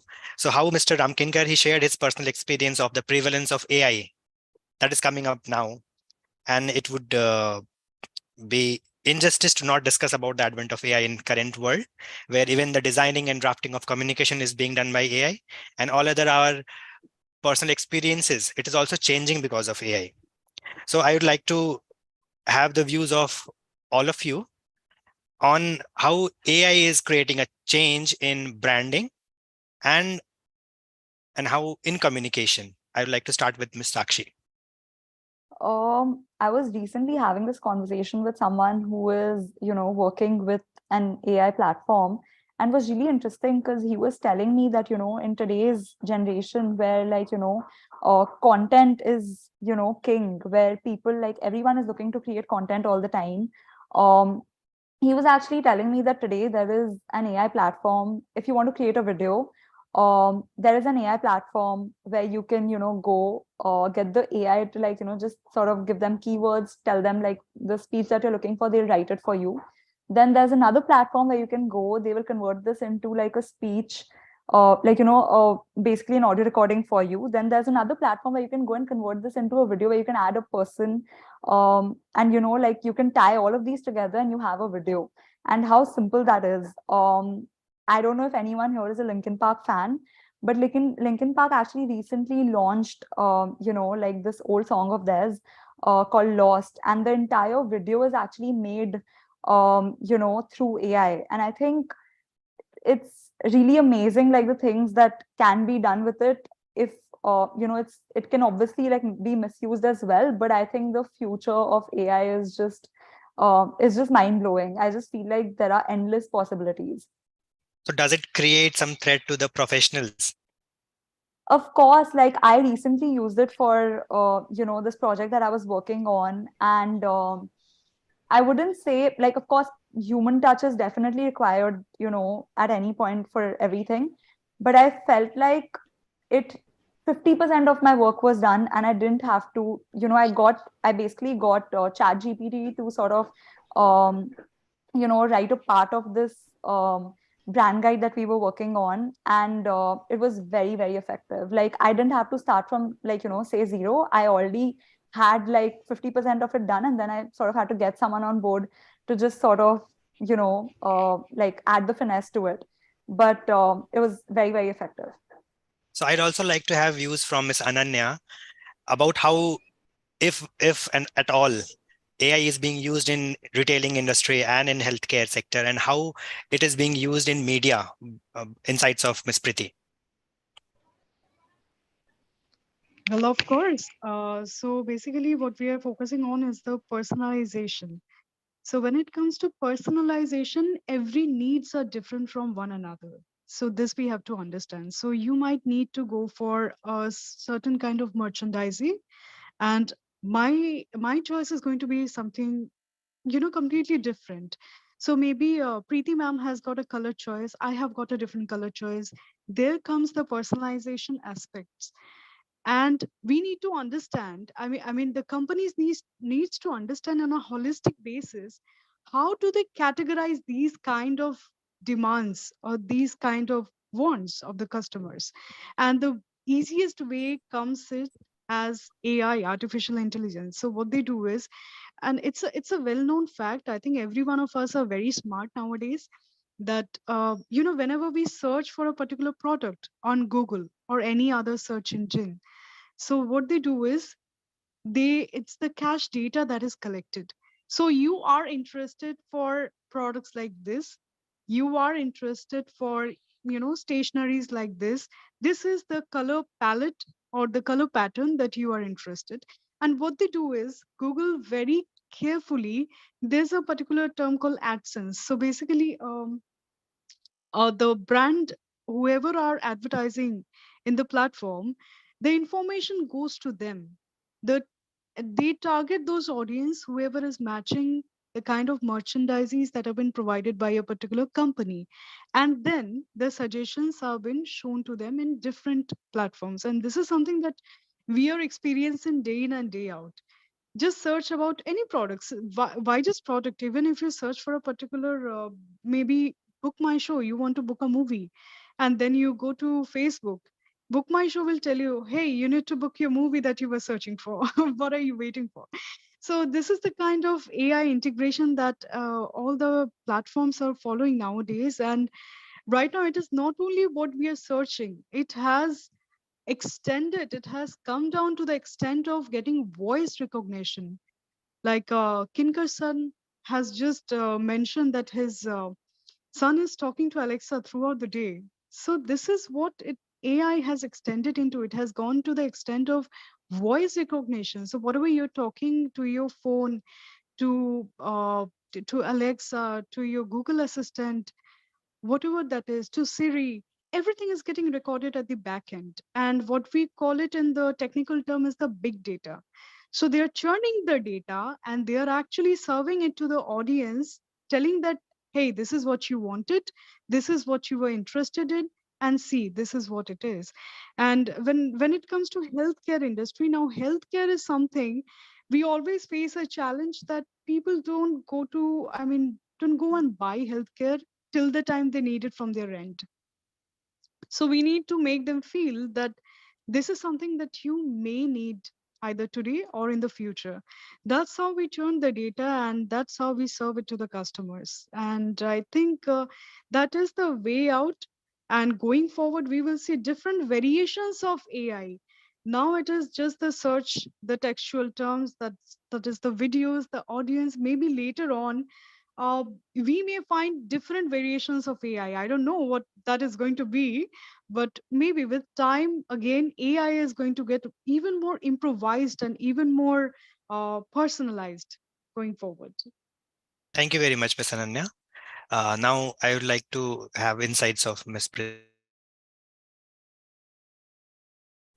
Firstly, apologies. I had a drop of the internet connection, so I took me some time to come back. We were talking just now. I heard my fellow panelists talk about AI, and I heard them talk about how there are different models of AI. Just to put it simplistically and state straightforwardly, the top big four data companies have actually invaded our personal lives, right? They are in our bedroom listening to a conversation. They are viewing what we are watching. They are viewing what I'm searching.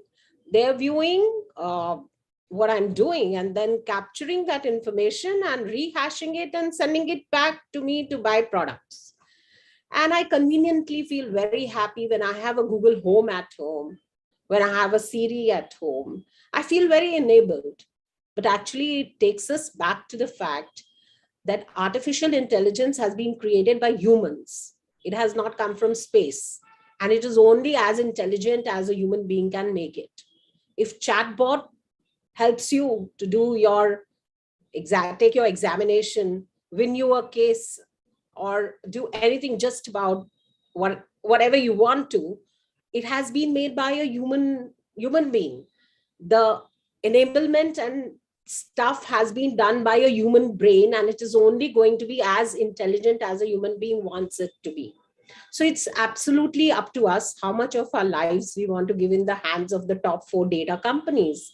Putting it simplistically, today they work on all political campaigns. They have the power in the world's biggest companies and economies to control how their governments will be elected, who will be elected, what agendas will be set, what products will be sold, what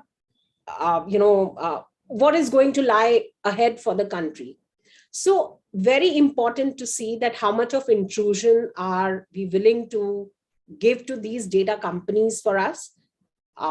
It has just started by making us buy products and moving us towards consumerism, but and it can have very serious implications, and it is for all of us at individual levels to decide and see how we want this big data and this large information about us going out to these companies, and then them using and making money for this. Yes, from a marketer's point of view, it is excellent.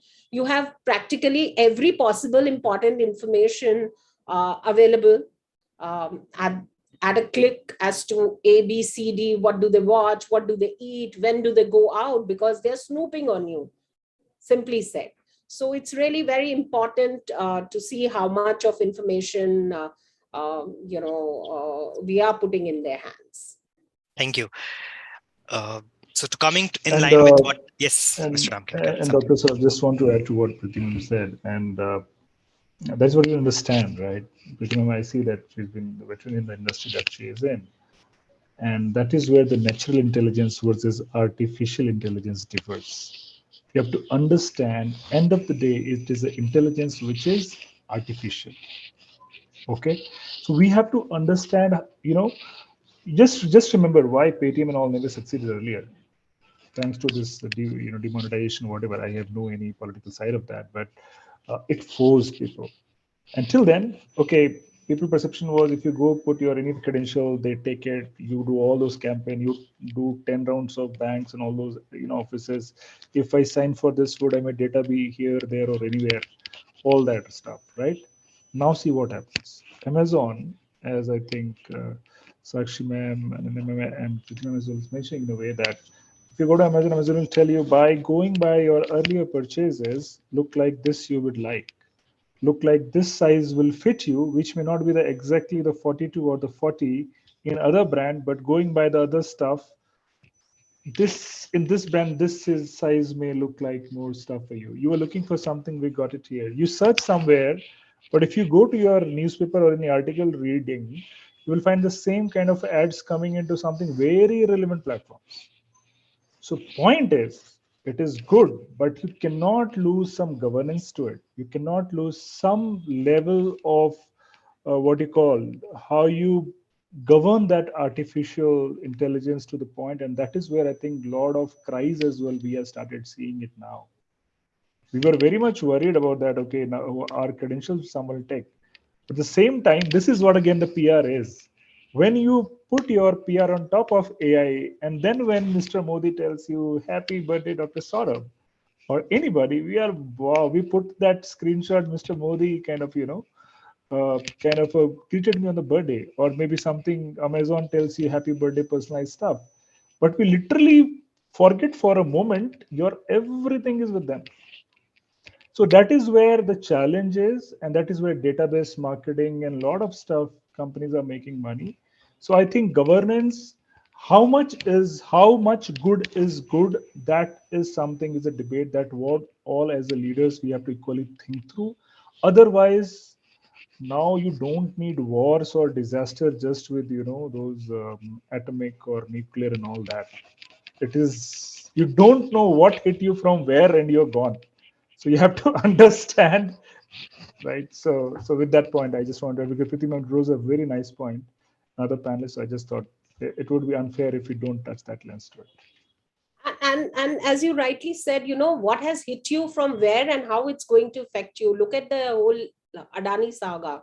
It was not targeted at Adani. It is not targeted at getting the stock market down. It is just targeted as a pre-election year, and I think the opposition has all right to do it. I'm not with either or party or whatever, but these are agendas that are being run. This is a very simple example. And suddenly, I'll give you another example. My father happens to be an oncology patient, and he's pretty old. He's 80 plus, and can't use a mobile other than making phone calls. So I have my phone number registered at his hospital, at a couple of other places where he's getting treatment and all.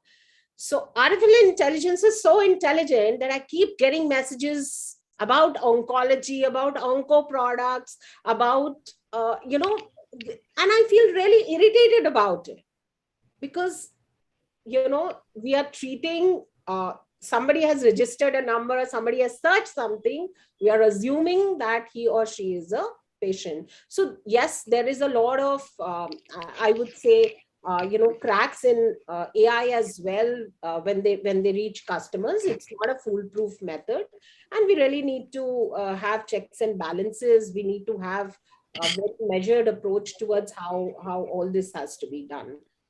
It's really important. Yep. We are actually at the cusp of it right now. We have come from static mediums to absolutely effervescent mediums, and now we need to really see how to create that balance. That's really important. Thank you very much, Ms. Priti and Mr. Ramkinkar, for having your complimentary views. So now talking about what Ramkinkar has initially mentioned, and being an academician, it is my duty to defend the role of theories and classes. So I have a constructive contradictory view. So one of my friends from I'm Lucknow, he called me so we had a conversation a few days back, and he mentioned about how theories of motivation, they are now being used for designing the product. So he's not also in branding and advertising, he is into product management. And then he said that insights from X and Y theory, other McLean's theory, and then other need hierarchy theories are now being used to design the products. So students do not have to lose their faith from MBA courses. You can obviously are going to use your insights in the industry as well. That is true. Yeah, so now we are coming to the end of the session, and we have other follow-up sessions as well. So now I would like to thank PR Media for picking on and recognizing my inquisitive nature of asking questions and making me the moderator of the session. I would also like, for the successful event under the guidance of our Honorable Director, sir, and the chairperson of PR Media, Dr. Chetan. Now, I would like to request the organizers to open the floor to the students. And I'd like to request, so please target your question to speakers, and then I'd like to request the panel members to answer the questions of students. Thank you very much.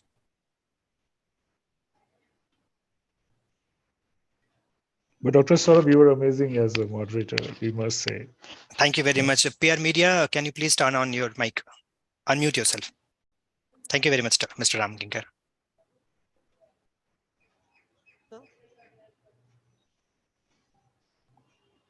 Am I audible? Go ahead, we can. Yes. Yeah, we can hear you. Please go ahead. For moderating the session. I mean, can we have a huge round of applause for our panelists?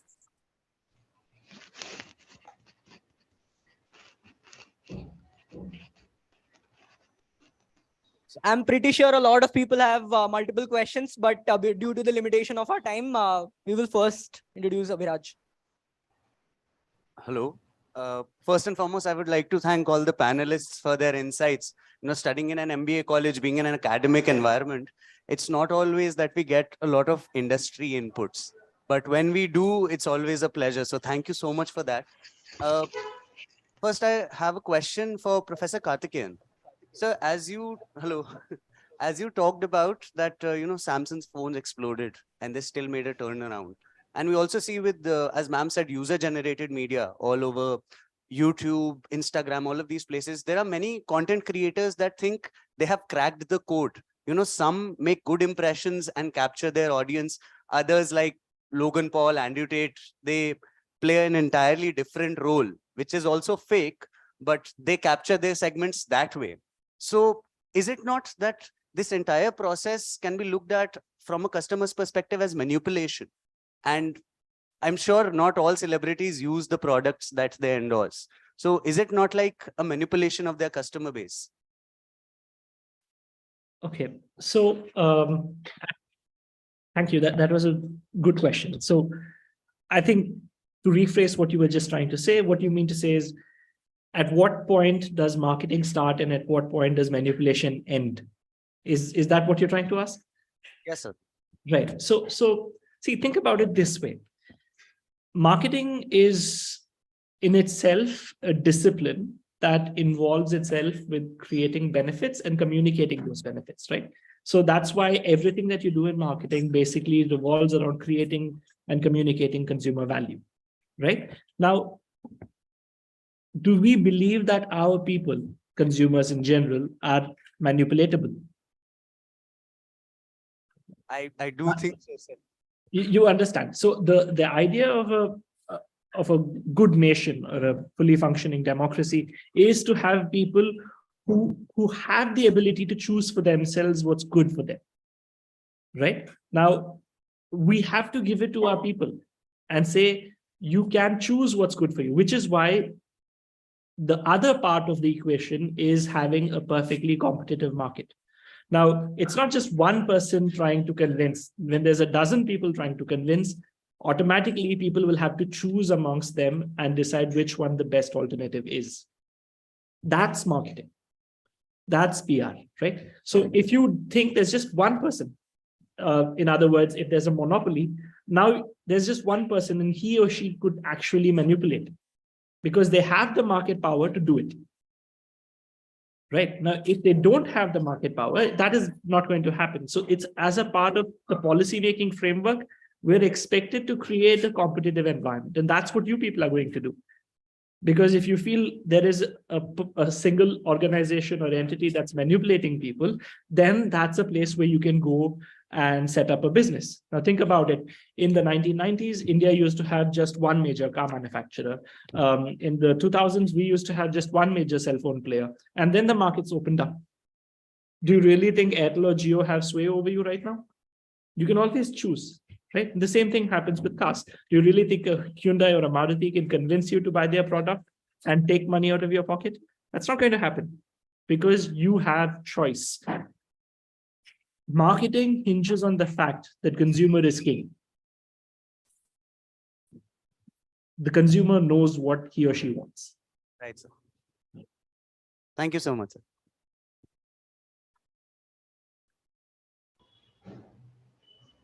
Thank you so much, sir, and all the panelists present over here. The session was absolutely engaging and interesting. So, Preeti ma'am talked about how print media in today's world provides legitimacy.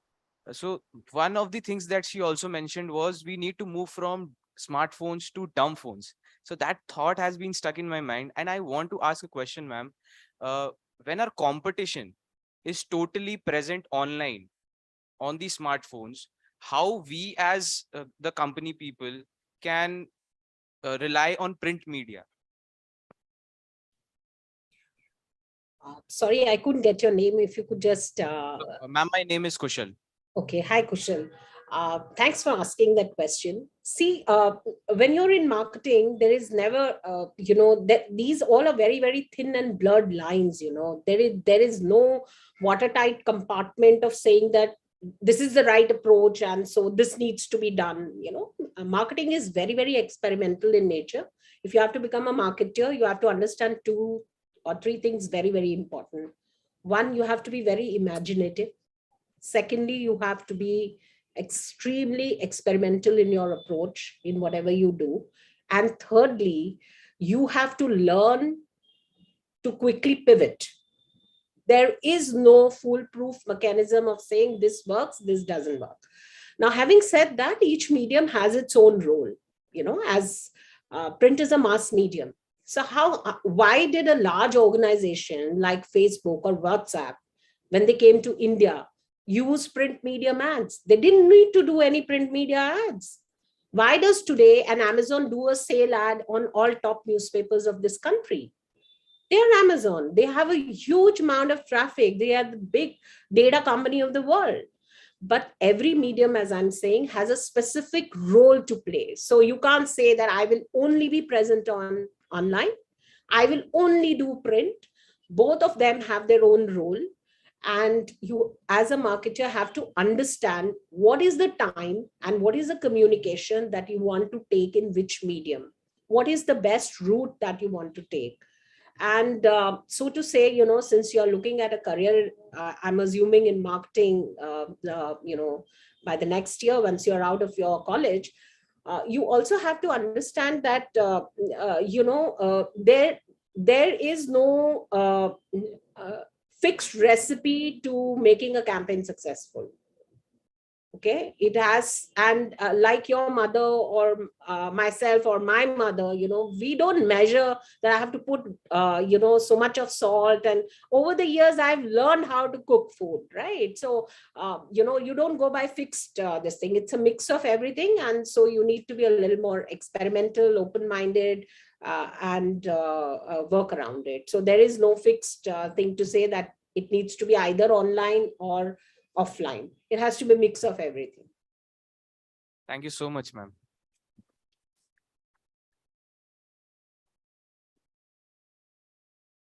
Good afternoon to the panelists. So my question is for Mr. Ramkinkar Jha.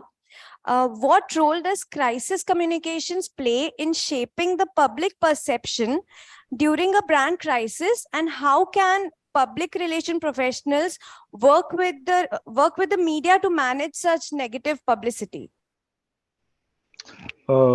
Sorry, I missed your name, because the topic you touched, I literally got lost in. That's a very important topic. What was your good name? Sorry. Her name is Babit.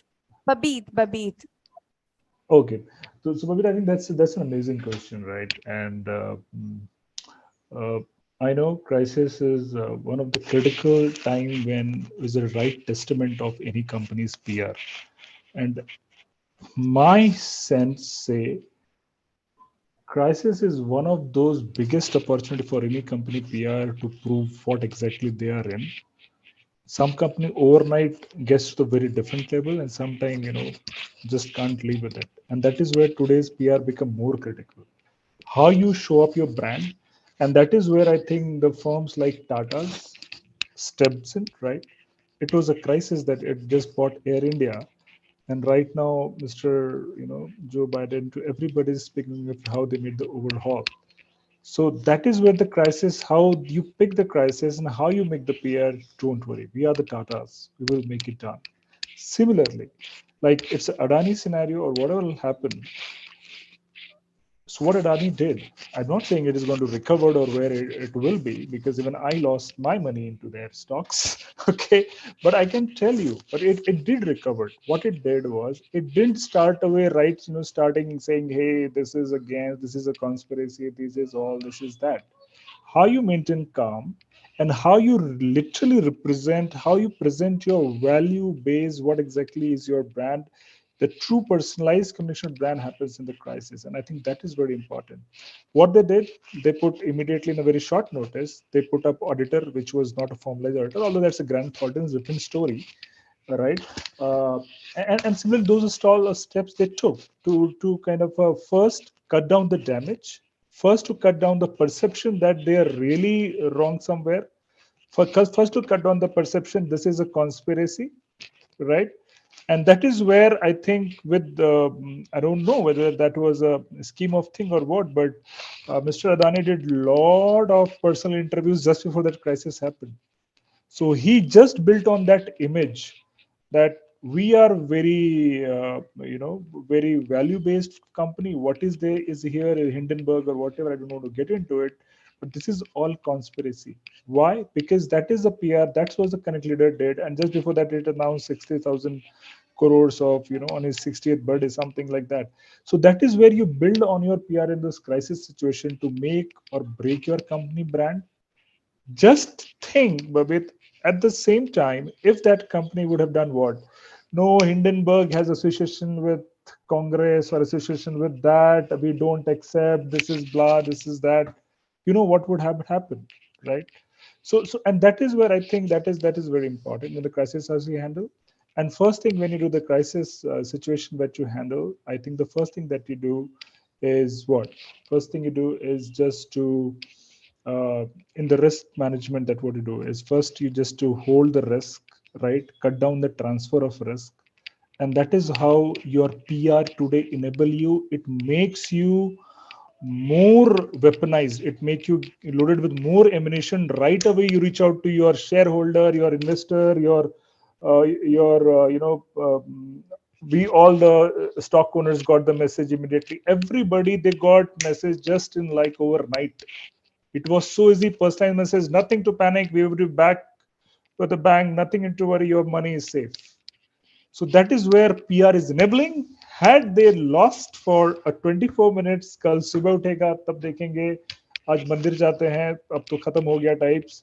Can you imagine? Slowly, of the night it happened. Mr. Adani, top, world's richest person, went out of the top 100. It started with like, what? Out of top 10, out of top 20. Next 3 are out of top 50, top 100. He is gone. He's over. But then he made it back. So that is what I'm saying. This is the power of the PR media driven by analytics, where all those stuff came in. And I think, as you very rightly said, it is now a big thing which you cannot afford to sit back. I don't care. It doesn't happen. If you don't care, your client, your audience as well don't care about you. It's as simple as that. So you have to be careful. And if you don't, assume, even if that's a conspiracy theory, someone, by the time you would have been slow in responding, whomsoever takes an early move in this communication, usually in the judicial system, gets an advantage first, because that has become the hypothesis to make valid or invalid. So in that context, if you see, the responsiveness principle I was telling you becomes very important. And But if thanks you for that ask question. I a, think that was very important to mention. Yeah. and if you ask a academician, then this is called first mover advantage. Right, Dr. Saurabh. And since you touched the word academician, I want to be very clear. I never said theories are very important. It's just about the form you mentioned. People say, that Maslow's laws of hierarchy, everybody here, trust me, that is my favorite theory. Of course, it looked like it is like most Gita type, self-actualization, physical need, love and all. But I can tell you, I have taken session for 2 days on this Maslow's law of hierarchy, where you can just tell that Maslow's law of hierarchy, just those 5 pyramid level can tell you why a nation US is a US, why Egypt is Egypt, why Greece is Greece, India is India, Pakistan is Pakistan. I'm not getting into Pak stuff, but why their behavior is that, how those level translates them to behave that way in terms of culture, in terms of finance, in terms of also. It is just about, so in that lens, I would like to say, and I know Dr. Karthik and Dr. Saurabh can add to it, it's very important. Theory by the application and telling the language of the audience that you're in is very important. You might forget the name of the theory, but you will remember the insights. That is what is important to learn out of MBA course. Exactly. So one thing, Dr. Saurabh, I just want to do, like PR is what we call it. PR market is to do something which is unexpected, right? To have some fun. That's how people do it. Since we have this question around, why not we do some fun here? My friend in that audience, my philosophy, I always believe the brightest of the mind sits in the second last row. So can we take the mic to in the second last row, and just like Bageshwar Dham type, I very much respect him. The third person or the second person from the right, whomso is sitting there, can we like to hear a question from the person? Let's have some fun. I know that was unexpected. That is what we call cold calling in class. Yes. I love, Dr. Karthik might be connected to that. Okay, so who's that lucky second person in the right in the second last row? Don't tell me that rows are empty.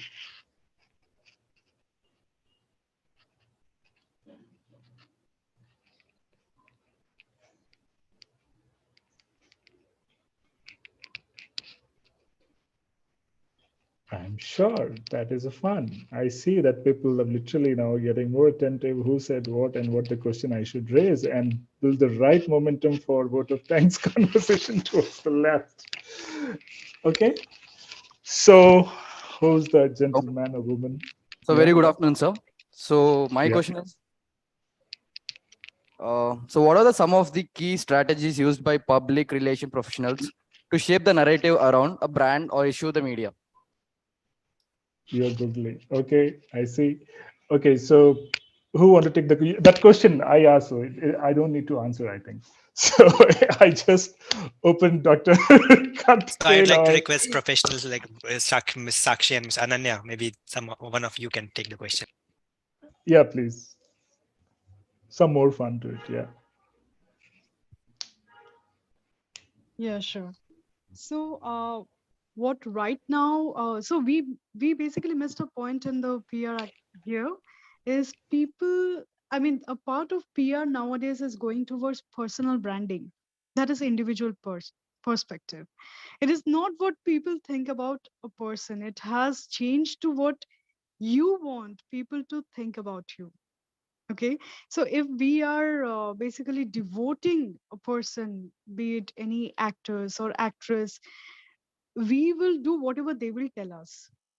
So just think about it, that you're a big fan of a certain actor and that actor is advertising a particular brand. Would you not buy it? That's a different thing. If that product is like really, really expensive, then maybe not in the present scenario, maybe in the future, but you will for once think about buying it. So this is how people are engaging towards, creating a brand image for themselves. And that is what is extending out to, the particular things that are available in the market. Just to give an example, you see actors and actresses, like right now, the term has changed into influencers. 20 years or 30 years back, we never had a concept of influencers. Right now, a TikTok star is also a celebrity. Okay, and if that person is endorsing a particular thing, you will obviously buy it. If you can relate to it, you will obviously buy it. So it is how the brands are actually utilizing the power of individual personas right now. And people believe in the person. And if you believe in the person, you will also believe in the product.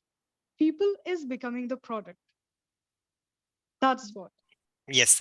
So adding to similar lines, there are also malpractices that are being prevalent. For example, celebrities and actresses, they are now being used to sell products like pan masala, and they are using lifestyle marketing techniques, which is obviously not, I mean, asked for, but that is becoming more prevalent. So here, very important thing, the government has just issued some guidelines around the influencer marketing, and, they're just being rolled out. It will be now with a certain sense of responsibility that, any personality, whoever is a social influencer or an actor or actress. So I think in the coming year, you will see a lot of people vanish from brands like Pan Masala and vanish from other brands which are harmful, because the guidelines say that you cannot promote a product until and unless you're sure of its quality. So those guidelines have been put in place, and I think from the next year, there will be lots of do's and don'ts around social influencing and influencer business. And brands will have to be very, very careful as to what the influencer is saying, because the influencer will be under direct fire. It will not only be the brand, right? It will be the influencer. So because you are the carrier, you are the product, as Ananya was mentioning over here. So here the influencer will become directly responsible for the content that's being put by the brand on the medium. So it's a two-way responsibility. Both brand and influencer will come under fire if they endorse of products which are not correct, or there is some I'd say lack of promise of delivery, as I would like to put it in the communication. So as rightly mentioned, it's not just the onus of the brand, but also on the onus of the influencer. A recent example is how SDFC Bank, they had to let go of Tanmay Bhatt because of his past Absolutely. conversations. Yes. Yes. With the benefit of time, now I'd like to request, thank you very much, our student. You can please take your seat. So in the benefit of time, I would like the organizers to express the vote of thanks. Saurav sir, actually we have one more question. So Please go ahead. Yes. Hello, everyone. This is Shikha from second year. So I have a question for Sakshi ma'am. Since Preeti ma'am pointed it out very well that even a big controversy, that of Adani, has another agenda to it, a political agenda to it. And we even see it in advertisement also, that a lot of good advertisements with good thought processes picked up in mere controversies. So how do you find a balance in what kind of information and how to present it so that it doesn't get away or swept away in a controversy and the message is not communicated to the audience? I think this is a great point, Shikha. So I feel like your research has to be really on point. When you're sort of doing this, especially in a day and age where cancel culture is a thing that we use in the digital media world. I feel like, and everyone is so sensitive to the things that we're saying, and we're very, very conscious now, which is of course a great thing, but it can also backfire sometimes, and can be perceived as something that we may not have intended to do. So I feel like research is key, and also at least for my team, it always helps to bounce off ideas off of each other, because there may be something that one person didn't think of, but when they tell a group of people, there will be someone who will point out saying that, okay, no, maybe we shouldn't do this, and it could sort of come back to us. But I think research is definitely key, because if you've put in a lot of thought and effort into what you're presenting to the client, because sometimes the client may come back to you and say that, okay, this is what we want to do, but you have to have all your points in place about why it may not be able to be able to sort of extend it. And I think that is very important. But yeah, these are the two key factors, sort of speaking to different people about it, and also making sure that you've researched it well enough. Thank you so much. Yeah, thank you. Thank you very much, Ms. Sakshi, to taking a step back and bringing even the consultants in the picture while designing. So this is one example how Balenciaga example, how they put the gravitas of the controversy, not on them, but on their consultants who design the advertisement for them.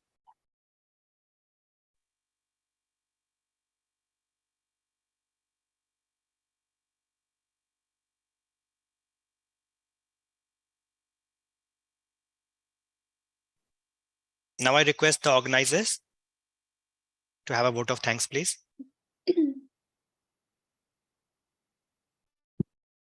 Thank you, Saurav sir. We would now like to invite Director Sir, Professor Dr. Atmanand sir, to share his views and thank the panelists.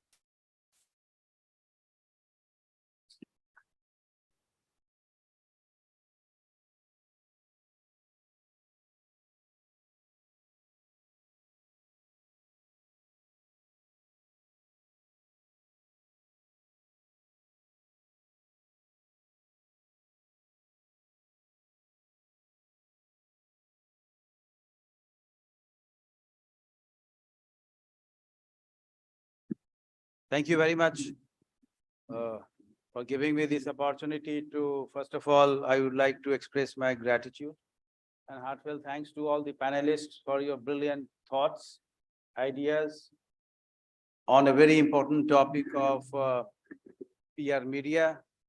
In fact, all the panelists have talked about different dimensions of the branding, media activities, and in fact, right from print media to digital media and different tools of the media and the role of AI, etc., in the big data, all those things have been talked about. And my colleague, Dr. Saurav, has very well, coordinated in terms of raising questions and coordinating with the panelists in terms of discussion on different items and dimensions. My personal view, so far as this topic that we are discussing today, is that let us think about why branding is very important.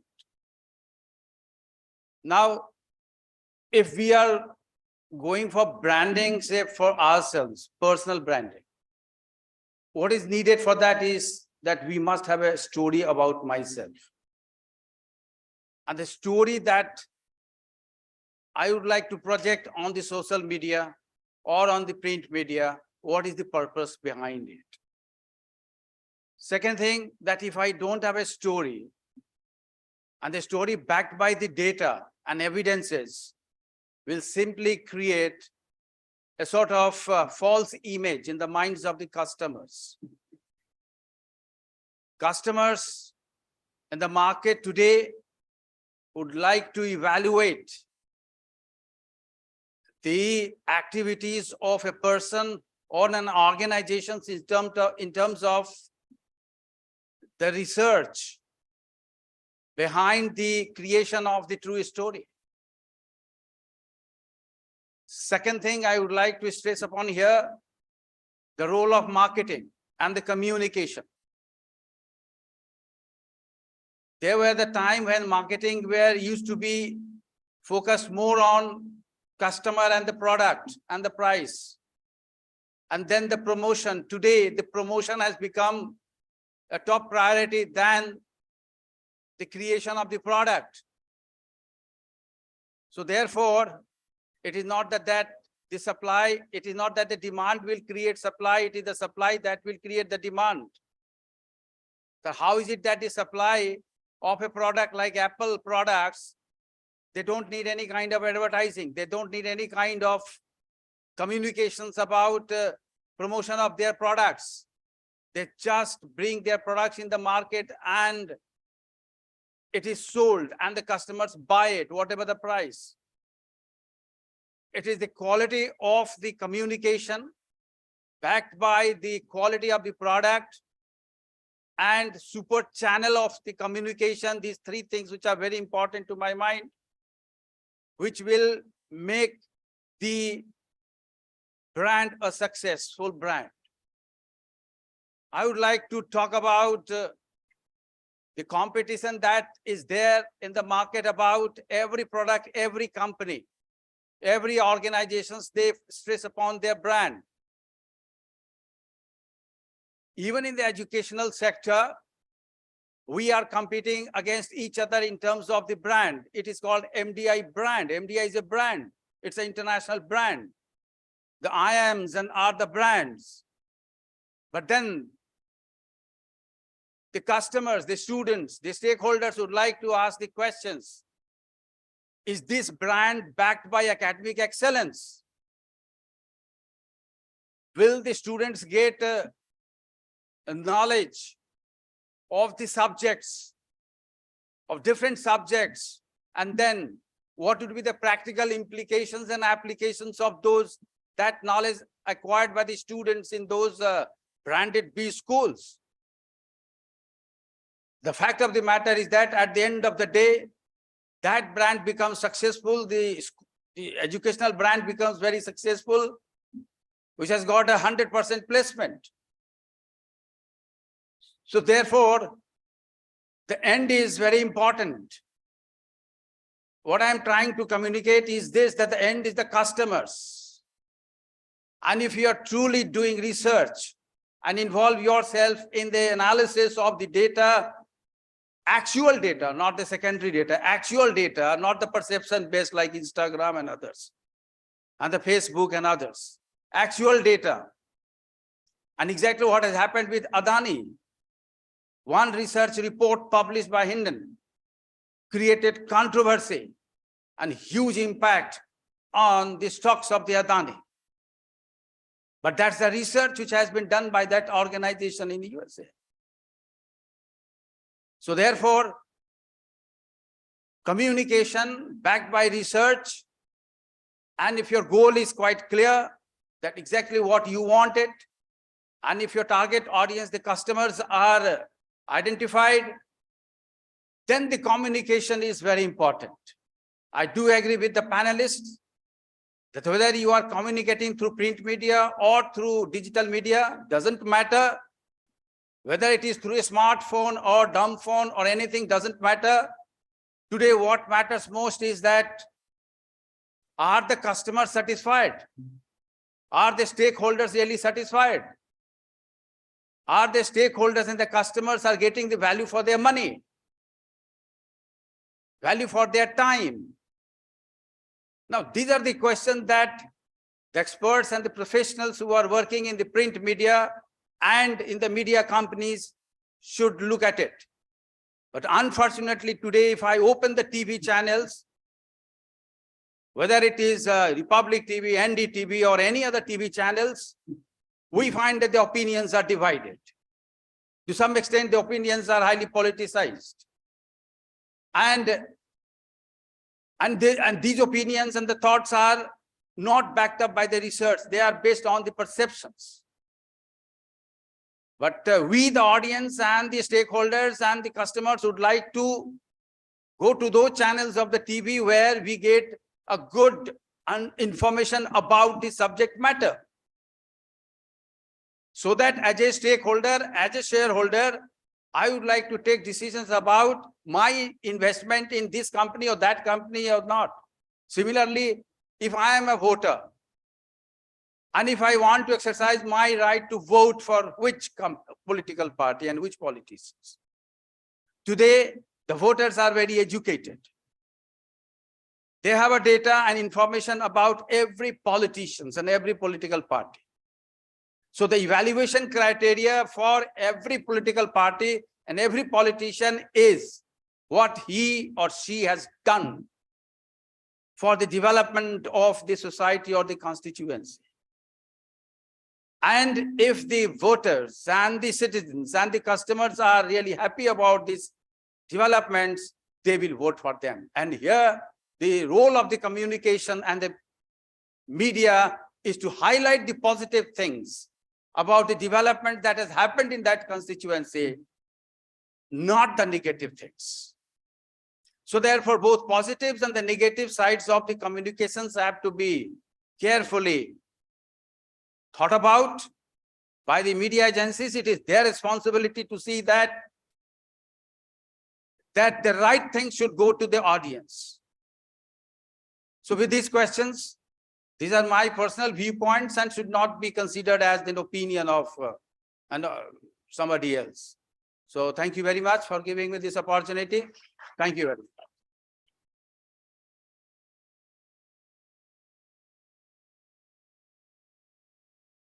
Thank you, Professor Dr. Akil, for your insightful views. Good afternoon, ladies and gentlemen. It gives us immense pleasure to offer a vote of thanks at the end of the panel discussion today.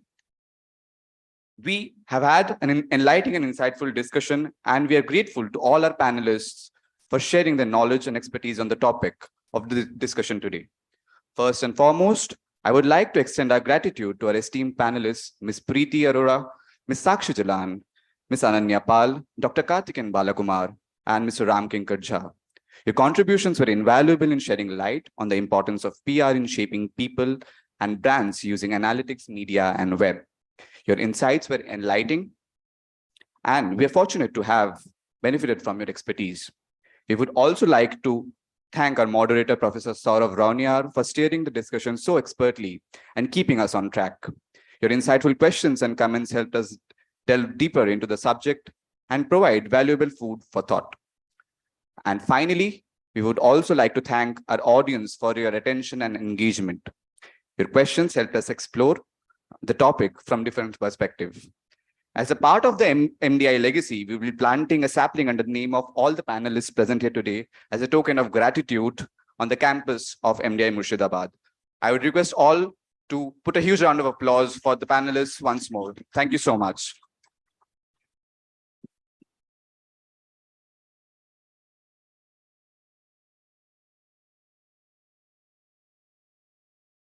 Hello. So with that, we have come to the end of the event for the first half of the session. So once again, thank you to all the dignitaries, all our keynote speakers and our coordinator. Thank you, Atmanand sir, as well. So with that, we'd like to conclude the first half. Thank you, everyone. Thanks, everyone. Thank you so much. Wishing you all the best. Thank you. Thanks a lot. Thank you Thank so you. much. Thank you so much. It's been a pleasure talking to everyone. Thank you so much. Thank you. Please leave.